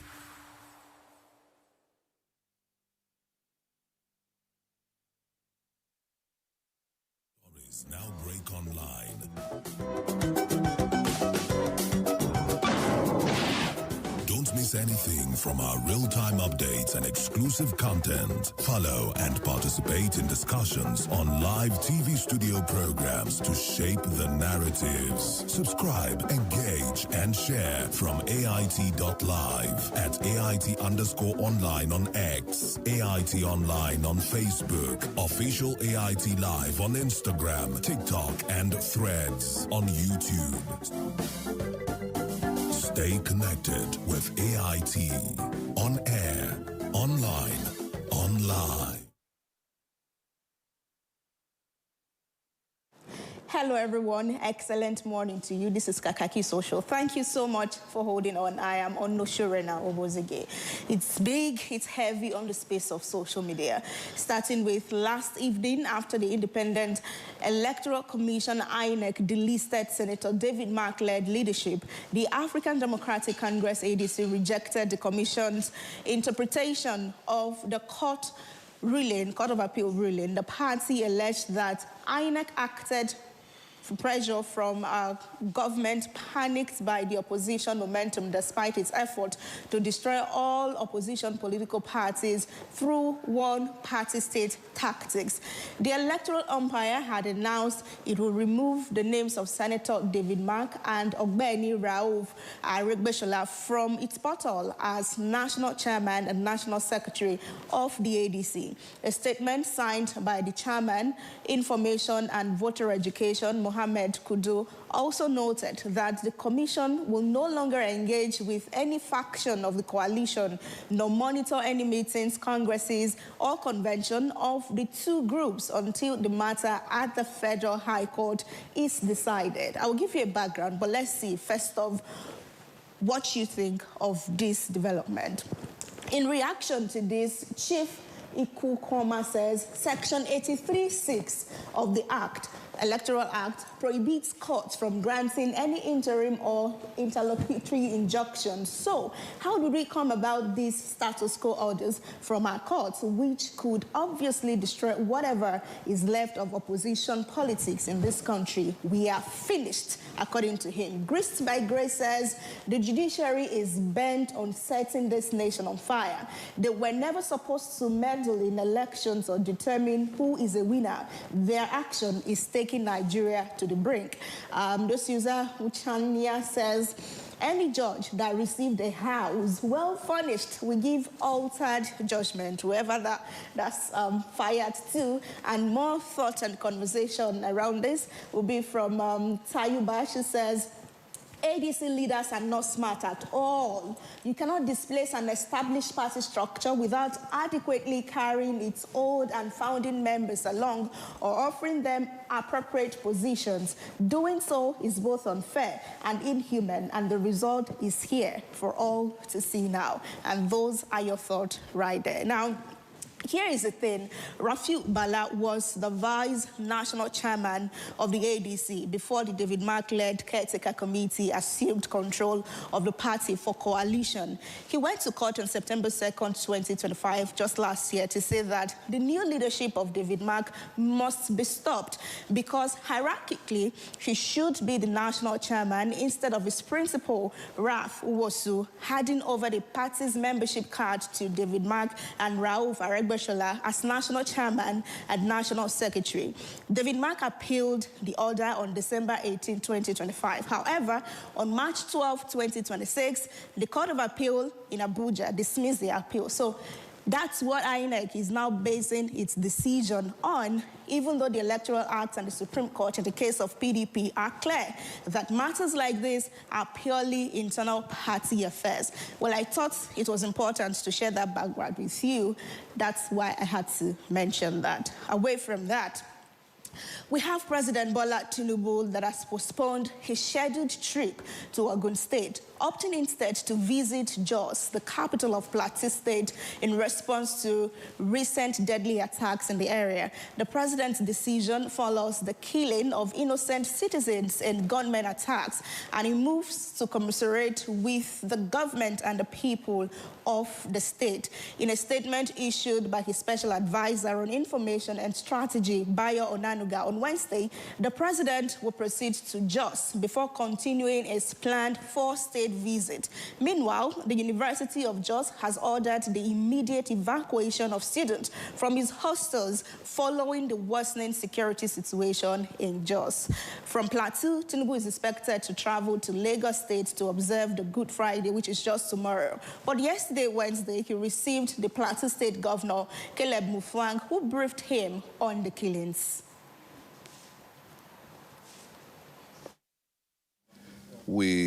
After the crisis, we convened a Security Council meeting. We've been able to agree on certain steps that we need to take. And the president, I've briefed him, and the president has agreed that those steps should be taken. The president commiserates with the entire state, and as a matter of fact, he's contemplating coming to the state personally to commiserate with the people. It's something that has touched him personally, and he wants to show the people his love and affection for them. All right, let's take your reaction to this. Wahala Digest says, I'm actually impressed it's going to just first. Normally, it's always the economy or infrastructure before human lives. This is a rare display of empathy over optics, a real surprise, to be honest. And then, more thought from Bayo Nanuga's post on X. The president also came to make a post as well, and he says, Nigeria first. More reaction to this. On top, CARE's human rights organization says, laughing out loud, if na River State, he go run declare state of emergency because of pipeline. But now humans are being killed. He's going there to commiserate. That thing where una defined, una go see him. And Okacha Mara says, and you will see a poster or billboard saying, Plateau for Tinubu 2027, or we celebrate you coming to visit us. Even at a sensitive time like this, they will turn it to campaign. Shame. Apparently taking us back to Benue State when the Yelwata killings happened. The other time, you remember that school children were even made to line up, and the president could not even get to Yelwata. He had to stop at the state capital, and because of bad road. Maybe that will not be the case this time. Away from that, controversy continues to trail comments surrounding the recent killings in Plateau State as Islamic cleric Sheikh Ahmed Gumi asks that the U.S. missionary working in the Middle Belt, Alex Babi, be held accountable for the killings that have been going on in Nigeria. A former presidential aide, Bashir Ahmed, has also confirmed that the American missionary has been asked to leave Nigeria. Babi is under scrutiny for calling authorities to account for the Plateau killings and other ones that have been going on. And we have persons like Gumi who are worried that Alex's statement threatened an already fragile security environment and so must be investigated. The American missionary has maintained that the killings are targeted at Christians. So let's have the video of him that Gumi posted on his verified Facebook account. The one he captioned, Alex must be held accountable for the killings. The missionary's reaction would follow. Was this boy a Muslim? Was this boy a Muslim? Have any of the people here been Muslims that have been killed? So why is it that they're only killing Christians? Are they clashing with you? Is this just a clash between farmers and herders? Where are your AK-47s? Are you clashing with the Fulani? You're being innocently slaughtered, and the ones who are in charge of protecting your life are not doing it. Even Christian leaders, they will say that, oh, I can't talk about the government because it's political. Since when is death and life a political issue? It's not a surprise. When evil reigns in a country and authorities partake in evil, it shouldn't be a surprise that these things are happening. But it has to be purified. It has to be purified because it can't continue. I mean, we're going around right now in real time while we're doing all of this. Sheikh Gumi is posting online about you. Gumi is posting about me. Bashir Ahmed is posting about me. When have they condemned the killings? They haven't talked about me rebuilding villages. They haven't talked about me drilling boreholes. But then when I speak out against pure evil and terror, where innocent people are slaughtered, then all of a sudden Gumi comes from his grave.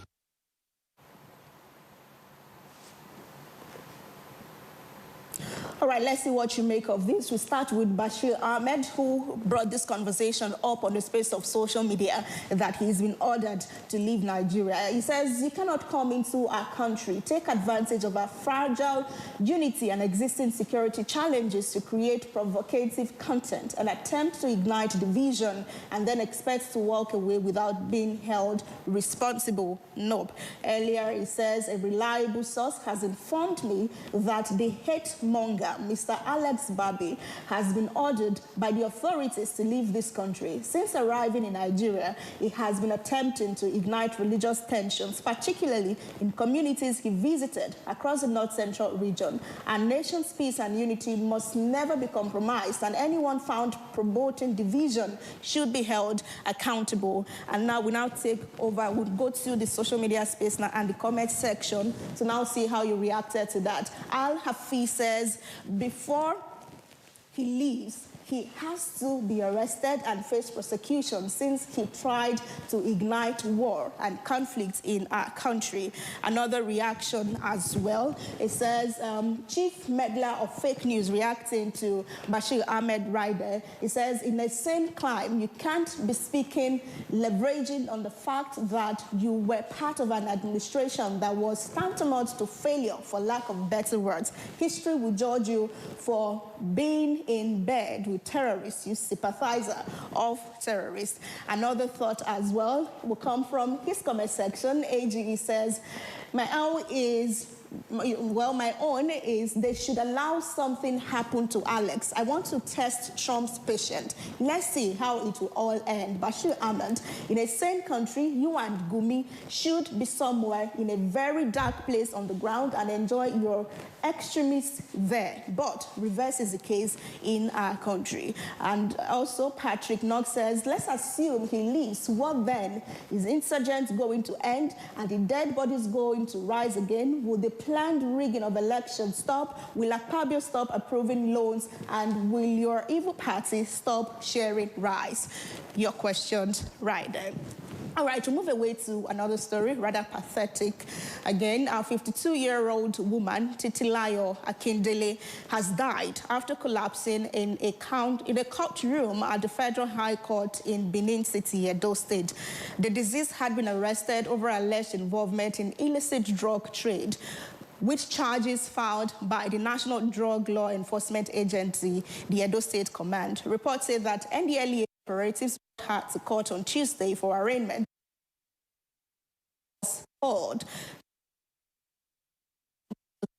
Confirmed dead.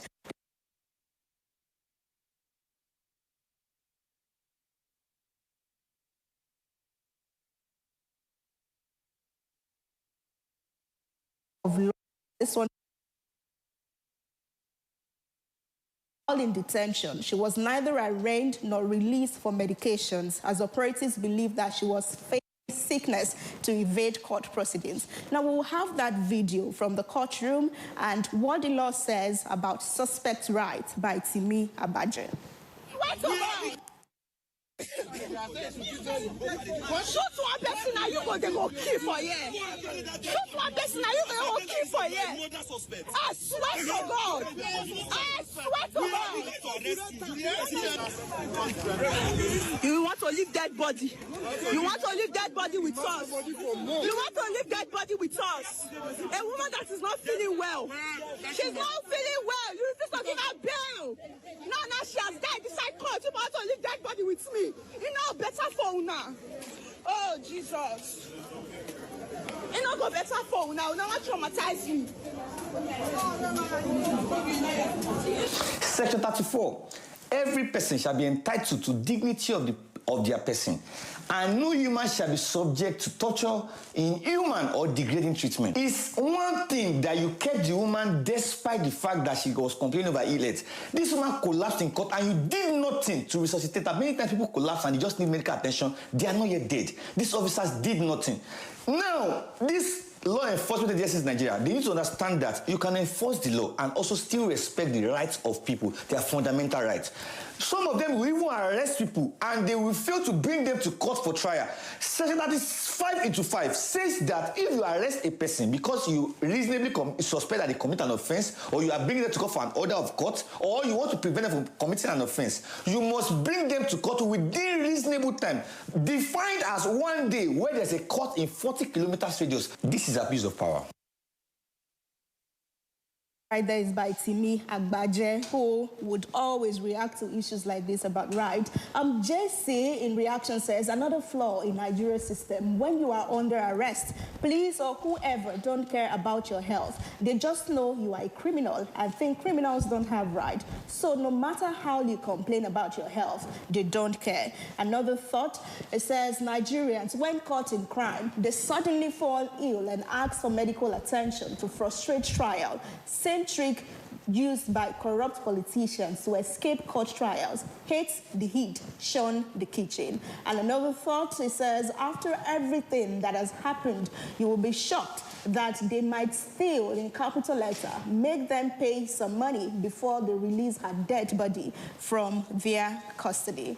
All right, everyone, that's the much we can accommodate this morning on Kakaaki Social. Thank you so much for being a part of it. I'm Rena OBO on social media. We can always talk before we see the next day. And yes, we are AIT_online. Please stay with us. The program has not ended. My baba, they always say, for market, every day gets your own wahala. Sometimes people go on scam you. But Baba say, no be by gra. You must cool down, dey sharp. Because with OPay payment, your money go enter sharp, no story.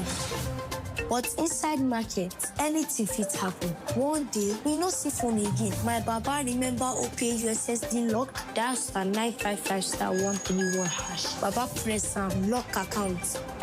From market woman to driver, from small boy to big man. Now OPay, they protect people like us. My baba fit sell, press phone, collect POS, and still they teach me price. And when they don't tire, go just tap OPay night guard. We no fear for this our hustle life. Now OPay be the people payment shield. Football lovers, movie lovers, family entertainment fans, get ready for something big because StarTimes is giving you Over Jara. For a limited time, when you recharge for 2 months, you get upgraded to the next bouquet free. That's more sports, more movies, more kids shows, more entertainment at no extra cost. Over Jara.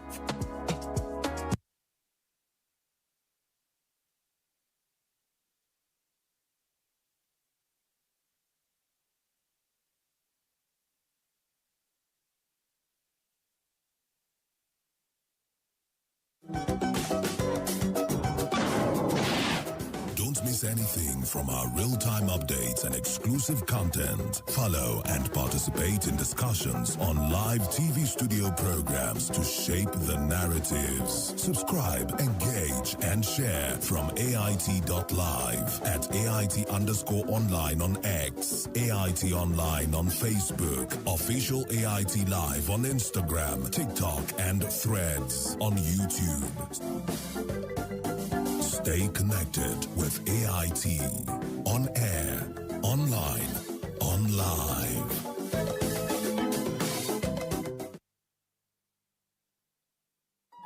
The stories now break online.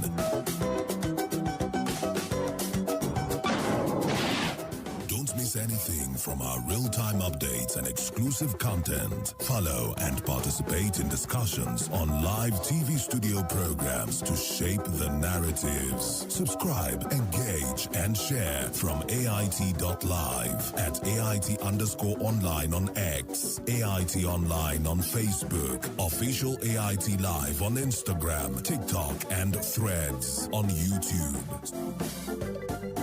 Stay connected with AIT. On air, online, on live. Thank you for staying with us and welcome back to the program. Now, the U.S. President Donald Trump has been accused of giving different interpretations of the scale, the scope, and length of time for the rest of his military campaign in Iran. Now, President Trump's comments have been key to the movement, of course, we all know, of oil prices across the world, which forms the nucleus of the current global economic fortunes and fallout from the war on Iran. Now, Trump gave the first national address since the war broke out late February, just a few hours ago. And it provided him perhaps the opportunity to put some of the controversies to rest, as he said. Well, you be the judge of that. Take a listen. Independent of the Middle East, and yet we are there to help. We don't have to be there. We don't need their oil. We don't need anything they have, but we're there to help our allies. Many Americans have been concerned to see the recent rise in gasoline prices here at home. This short-term increase has been entirely the result of the Iranian regime launching deranged terror attacks against commercial oil tankers in neighboring countries that have nothing to do with the conflict. This is yet more proof that Iran can never be trusted with nuclear weapons. They will use them, and they will use them quickly.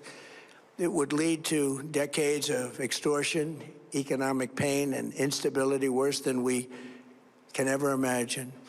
The United States has never been better prepared economically to confront this threat. You all know that. We built the strongest economy in history. We're going through it right now, the strongest in history. In 1 year, we've taken a dead and crippled country. I hate to say that, but we were a dead and crippled country after the last administration and made it the hottest country anywhere in the world by far, with no inflation, record-setting investments coming into the United States, over $18 trillion, and the highest stock market ever, with 53 all-time record highs in just 1 year. It all positioned us to get rid of a cancer that has long simmered. It's known as the nuclear Iran, and they didn't know what was coming. They've never imagined it. Remember, because of our Drill Baby Drill program, America has plenty of gas. We have so much gas. Under my leadership, we are #1 producer of oil and gas on the planet, without even discussing the millions of barrels that we're getting from Venezuela. Because of the Trump administration's policies, we produce more oil and gas than Saudi Arabia and Russia combined. Think of that, Saudi Arabia and Russia combined. And that number will soon be substantially higher than that. There's no country like us anywhere in the world, and we're in great shape for the future. The United States imports almost no oil through the Hormuz Strait and won't be taking any in the future. We don't need it. We haven't needed it, and we don't need it.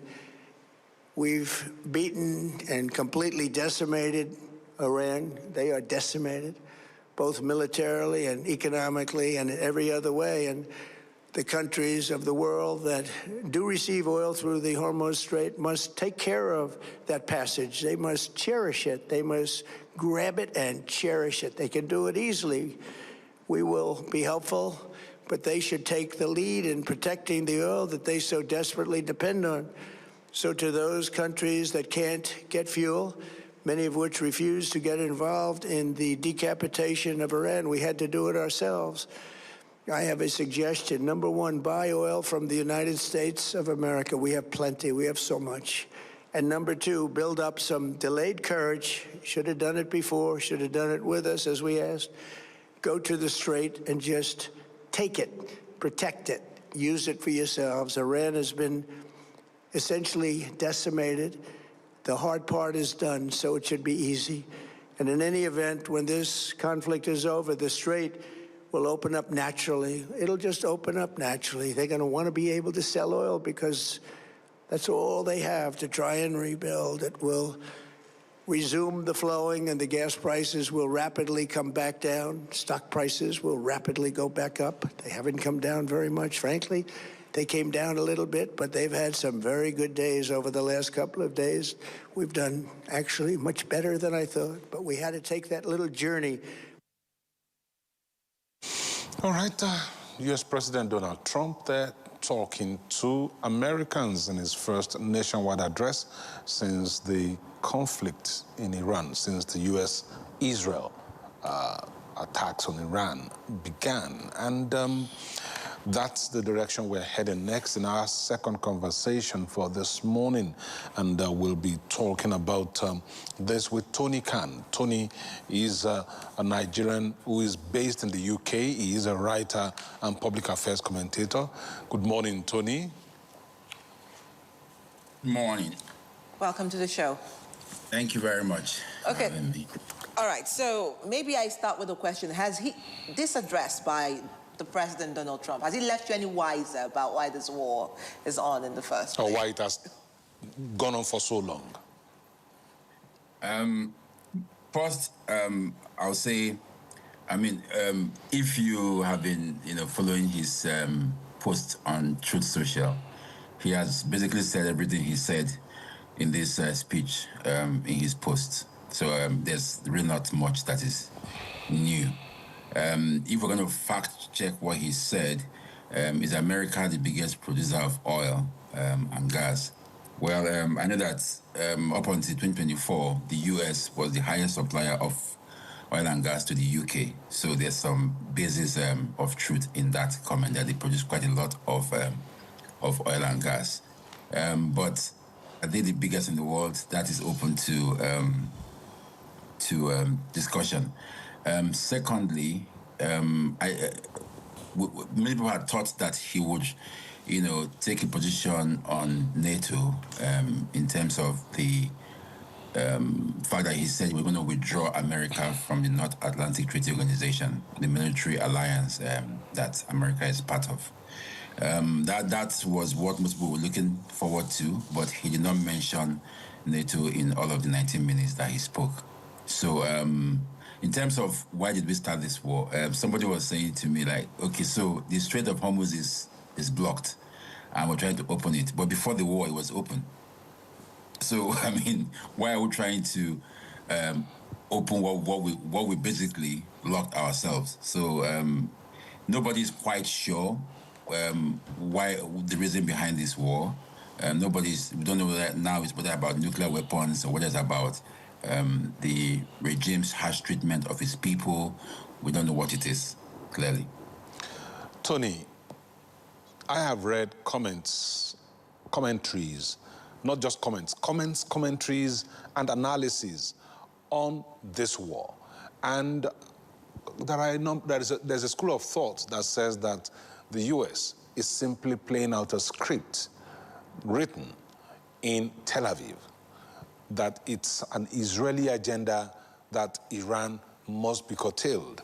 And if you also take a look at the fact that the point at which the U.S. began bombing Tehran, as well as Israel too, was shortly after their negotiators had been killed in a building, I think in Qatar. And Iran says that it was cooperating with the international community, that it was negotiating with the U.S. And they are not happy with the fact that each time they have cooperated and they have gone into negotiation, they have been bombed. They talked about the fact that that was what happened in June of 2025 when they were bombed, and it has happened again. So looking at all of that, where does it take us? Because the conflict has gone on for so long. Uh-huh. So at the beginning, President Trump and the Minister of War, Hexet, said it would take 4 weeks. Well, we've passed the 4-week mark. The war is still ongoing. He said he will obliterate Iran and send them to the Stone Ages. But you said, you've already bombed the hell out of them. So what are you obliterating anymore? So if you've destroyed Iran, what is left for you to bomb? So that's another thing. Israel believes that Iran poses an existential threat to the state of Israel. They are just their neighbors. But what threat does Iran pose to America? That is what we're trying to figure out. I don't know where the script was written, but I know that Bahrain said they were actually negotiating. They were still in negotiating rooms when the bombs began to fall in Tehran. So of course, somebody would be quite upset. If you came and attacked my father, it would be hard for me to listen to reason, and say, okay, let's have a ceasefire. So I think that was happened. If they were negotiating and you went behind their back to attack them, then they feel like why should we go back to the negotiating table? The first time did not work. Iran has said so many times that the whole thing about America saying, oh, let's pause the war, is for them to get their troops on ground in Iran. So trust is gone. There's a trust deficit. That is the whole issue between Iran and the West. So it will be hard for them to trust what America says, which is a shame because America is the policeman of the world. We all know that. Where there's trouble, where there's violence, insurgency, even in Nigeria, they're trying to come and help us. So they've done that for years, but sometimes the lines blur. You remember the Iraqi war? They said they were weapons of mass destruction, which were never found. So sometimes the reason for the war is never clear, and this one seems to be one of them. All right, now, just listening to you, then the question would be where and how do we see all this coming to an end? Because, again, listening to his address, it says this is not about the homes of straits where everybody says, needs to pass through to get through to the oil. But we can see the kind of economic upheaval that has cost. And it's costing the rest of the world, the lack of access. And someone said this is a selfish war. Do you think that this is going to end anytime soon? And what kind of respite do we have in sight? I mean, people have called it a war of choice, which means that there was no need for the war. You chose to fight this war. But no war has ever been clearly explained. I mean, people have fought wars over fine women. I mean, Helen of Troy, led to a war for several years. So wars are never clearly defined. People are hungry for war and they will get it. How will this war end? I think they have to go back to negotiate. The Strait of Hormuz is important, but my wife was telling me a while back. So if 20% of the world's oil passes through the Strait of Hormuz, where's the other 80%? Why is it not enough for everybody? So that's the question. I mean, that's what Trump is saying, that we have enough. So if this 20% is affecting you guys, then go and sort it out. But then, when you started the war, you said, come and join us in this war. And they said, well, you didn't consult us before going to war. So there's so much back and forth in this whole situation, right? That nobody understands what is going on. NATO's Article 5 says that an attack on one nation is an attack on all. But America was not attacked. America attacked Iran. So NATO is saying the Article 5 does not apply in this instance. You were not attacked, you did the attack yourself. Okay? That's number one. Number two is that this NATO has been around since 1949. The treaty was signed in America. So America, is a core member of the treaty. So if they've gone against it, what they're doing basically is weakening the alliance. And that's what people don't understand. Seems to be thinking France has said they won't join. UK has said they won't be dragged to the war. Germany. So it's America on its own. So they have to find a negotiated retreat that doesn't look like defeat, that looks like victory. And that would have been like, if you asked me, that would have been like 2 weeks ago. They were just said, okay, we bombed what we wanted to bomb and we're out. But, I think they lost that opportunity to claim victory when they were on top. Now, Tony, I'm wondering what your thoughts are on certain steps that President Donald Trump has taken since he assumed office for his second term. He has pulled the U.S. out of the World Health Organization. He's pulled out of, I think, the WTO too. He's already started a board of peace, which sounds and looks like a replacement of the United Nations. This is just a few of the actions that he has taken that is making other world leaders scratch their heads in wonderment. What are your thoughts concerning these? Will it give us, is it leading us to a better world, a safer world? When you add that to the attacks on Iran, the war in Iran now. I mean, Donald Trump is clear, America first. So that we understand that when he came in, the AGOA Act that was, that was the kind of the liaison between Africa and American trade. He removed it. Yeah, he removed it, and then of course the Congress voted to extend it to 2027. So yeah, he's taking an approach that says American interests first. If you look at it as an American, it's not a bad thing. If we're going to say Nigerian interests first before any other country, not a bad thing. But it's the fact that America for years have used the ability to influence other countries in terms of elections, in terms of human rights, in terms of trade, as a soft power. That soft power is gone. And it would take years for it to come back. That is the tragedy of American first, but the good thing is that America has institutions that are beginning to, kind of scale back some of those decisions. AGOA is back. The UN is getting some funding, but not as much as before. what it means that UN will look for other sources of funding. There are philanthropists across the world who can step in and help, and fund the UN. So these things are happening, but, when people get into trouble, they find ways to adapt. I think that's going to happen. It's happening now with the UK, happening with Europe. America is no longer there to support them when there's trouble, so they have to find a way to support themselves. So if America pulled out of NATO, you will see Europe and other allies coming together to form, maybe a different bloc, that will keep them safe. So I think that what Trump has done is nationalistic, is patriotic from his own angle, but then it does damage to America's soft power across the world. That is where the tragedy lies. But for the rest of the world, it is time for you to begin to, take your own destiny in your own hands. America, the big daddy, the policeman of the world, is no longer there to pick up, your issues when they come. All right, so how will Nigeria take their own strength in their own hands? I mean, where do we go from here, Tony? So, it's funny because yesterday, Brent crude rose to 106 after this speech, which means also the money light will be going up.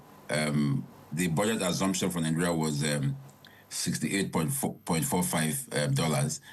Yesterday, they increased it by 10. So we're getting, for every barrel of oil we sell, there's something that we're going to make $10 extra, more than that. But remember what happened with the Gulf War windfall.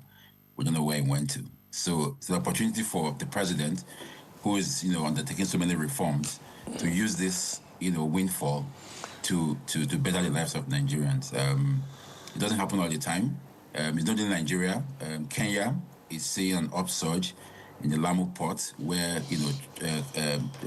cargoes that are bound for the Middle East are now coming to Kenya. The Ethiopian airport, Ibole, has become the hub, with Doha and Dubai down. So African countries are actually reaping from this, but will the money touch the people? That is the question I cannot answer. Okay, we have to wait for answers from the various governments across the continent. Thank you very much, Tony Khan, for speaking to us this morning. Tony Khan is a UK-based Nigerian writer and public affairs commentator. He's joined us to talk about the war in Iran and give us an update on the latest happenings. Thank you very much, Tony. Have a great day. Thank you so much, Tony, for joining us. All right, time to bring you State of Human Rights.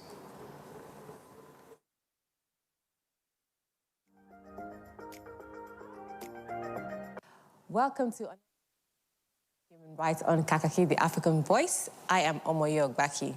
Unknown to many, the National Human Rights Commission has been operational for over 30 years. In this past 3 decades, the Commission has been actively involved in promoting, protecting, and enforcing human rights in accordance with international standards, such as the Paris Principles.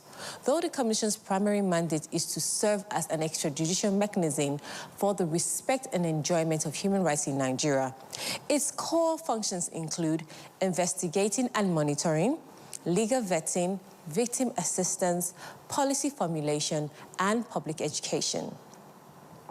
Over the next few editions of State of Human Rights, we shall be taking a retrospective look at the activities of the Commission since its inception. Stay tuned.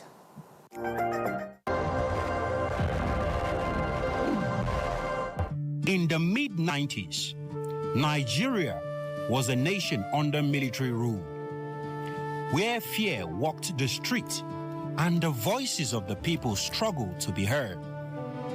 It was a time when talk of human rights sounded like a whisper against the roar of power. And then, from within that military system came a surprising announcement: the establishment of the National Human Rights Commission. Was it a bold step towards reform, or just another government PR stunt, as described by critics? 30 years later, the answer is clearer than ever. Its trial, its transformation, and its triumph stands as a testament of Nigeria's ongoing journey towards justice, accountability, and the protection of human dignity.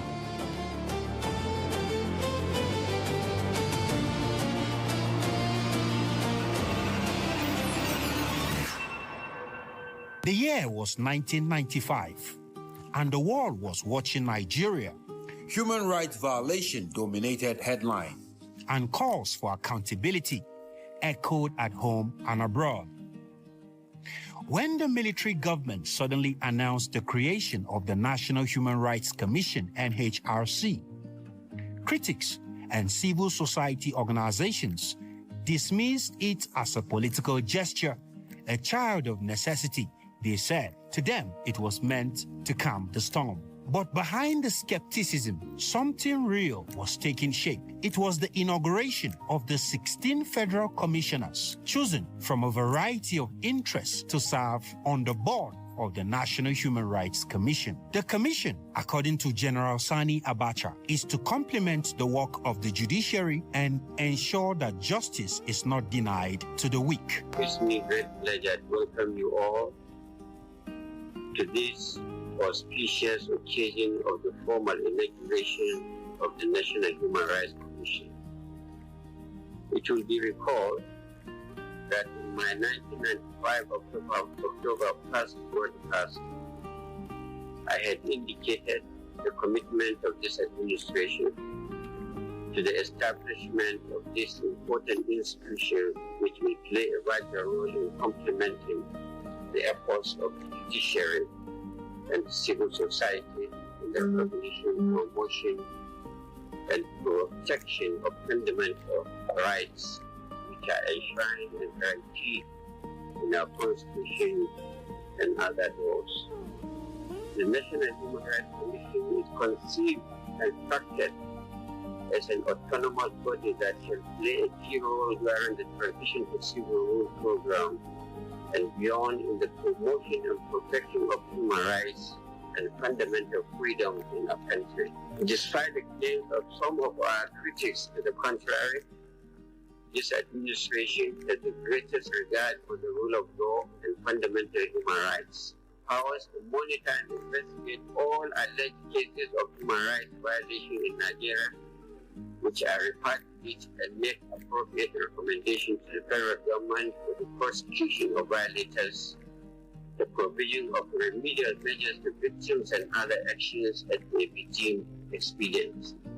Distinguished ladies and gentlemen, it is now my pleasure to formally inaugurate the National Human Rights Commission.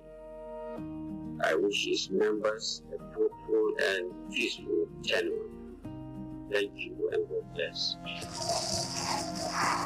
That single statement hinted at something larger, a possibility that even under military rule, an institution could emerge to defend the powerless. From 2 rooms borrowed office in the National Assembly, where the commission began its operations in June 1996, the headquarters of the commission was located at plot 800 Blantyre Street, Wuse district of the city, was formerly commissioned by Chief Justice of Nigeria, Justice Mohammed Wais. By commissioning the headquarters of the National Human Rights Commission at that time, the commission was better placed to deliver on its mandate. Contrary to the controversy that the commission was established as a PR tool for the military dictatorship, the commission is discharging its duties and has this to say. Human rights institutions are established based on resolutions of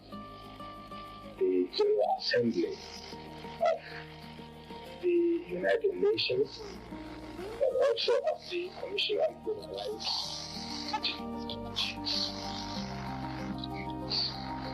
Around the world who are members of the United Nations to establish human rights protections. I assume that is also the objective of establishing a national human rights institution.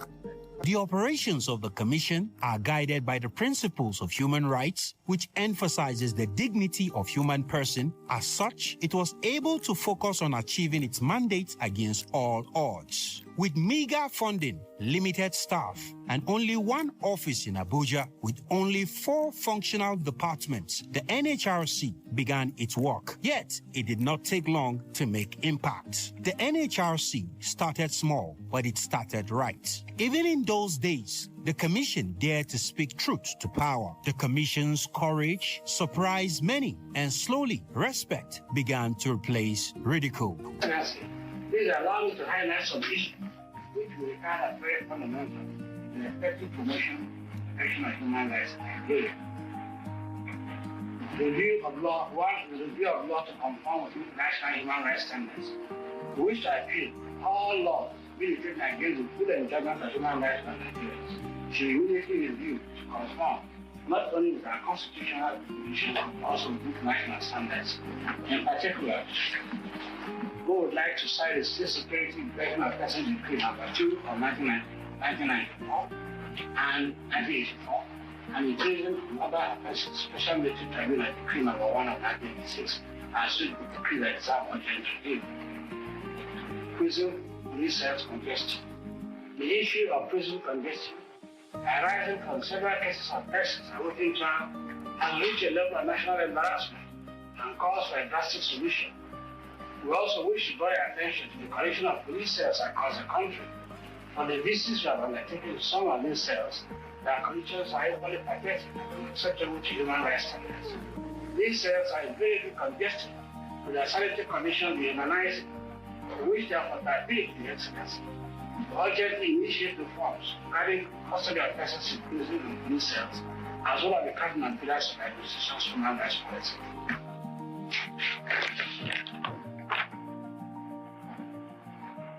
I thank you very much for the pains you have taken to study the situation and bring it to the notice of the government. Some of the anomalies you mentioned will be looked into, and definitely together with you,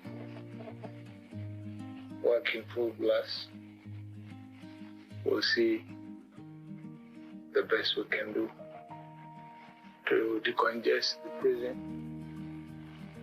look at the situation in the police cell,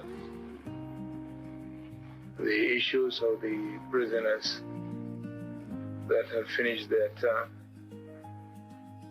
for one reason or the other still kept in prison, will be looked into. And as soon as possible, I'll get back to you so that we can compare notes and see the progress we have made. Within months, the Commission secured the release of about 200 detainees, including political prisoners, and made recommendations to reform the Nigerian police and... That's the first part of the 30-year journey of the National Human Rights Commission. Our retrospective look continues next week, so be sure to join us for that. Until next time, I am Omoyo Ogbaki. Bye for now. Interesting. Very interesting.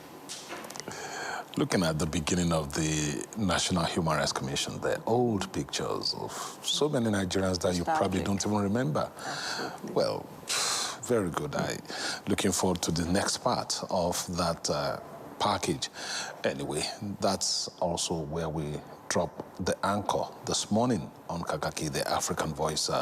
We thank you for being there with us from the beginning. Join us again on Friday for another edition. My name is Kunle Adewale. Have a great day. Whatever you do, stay safe. Yes, fine. Thank you for sending in all your comments and feedback online. We appreciate it and keep it coming. My name is Adora Sydney Jack. Goodbye for now.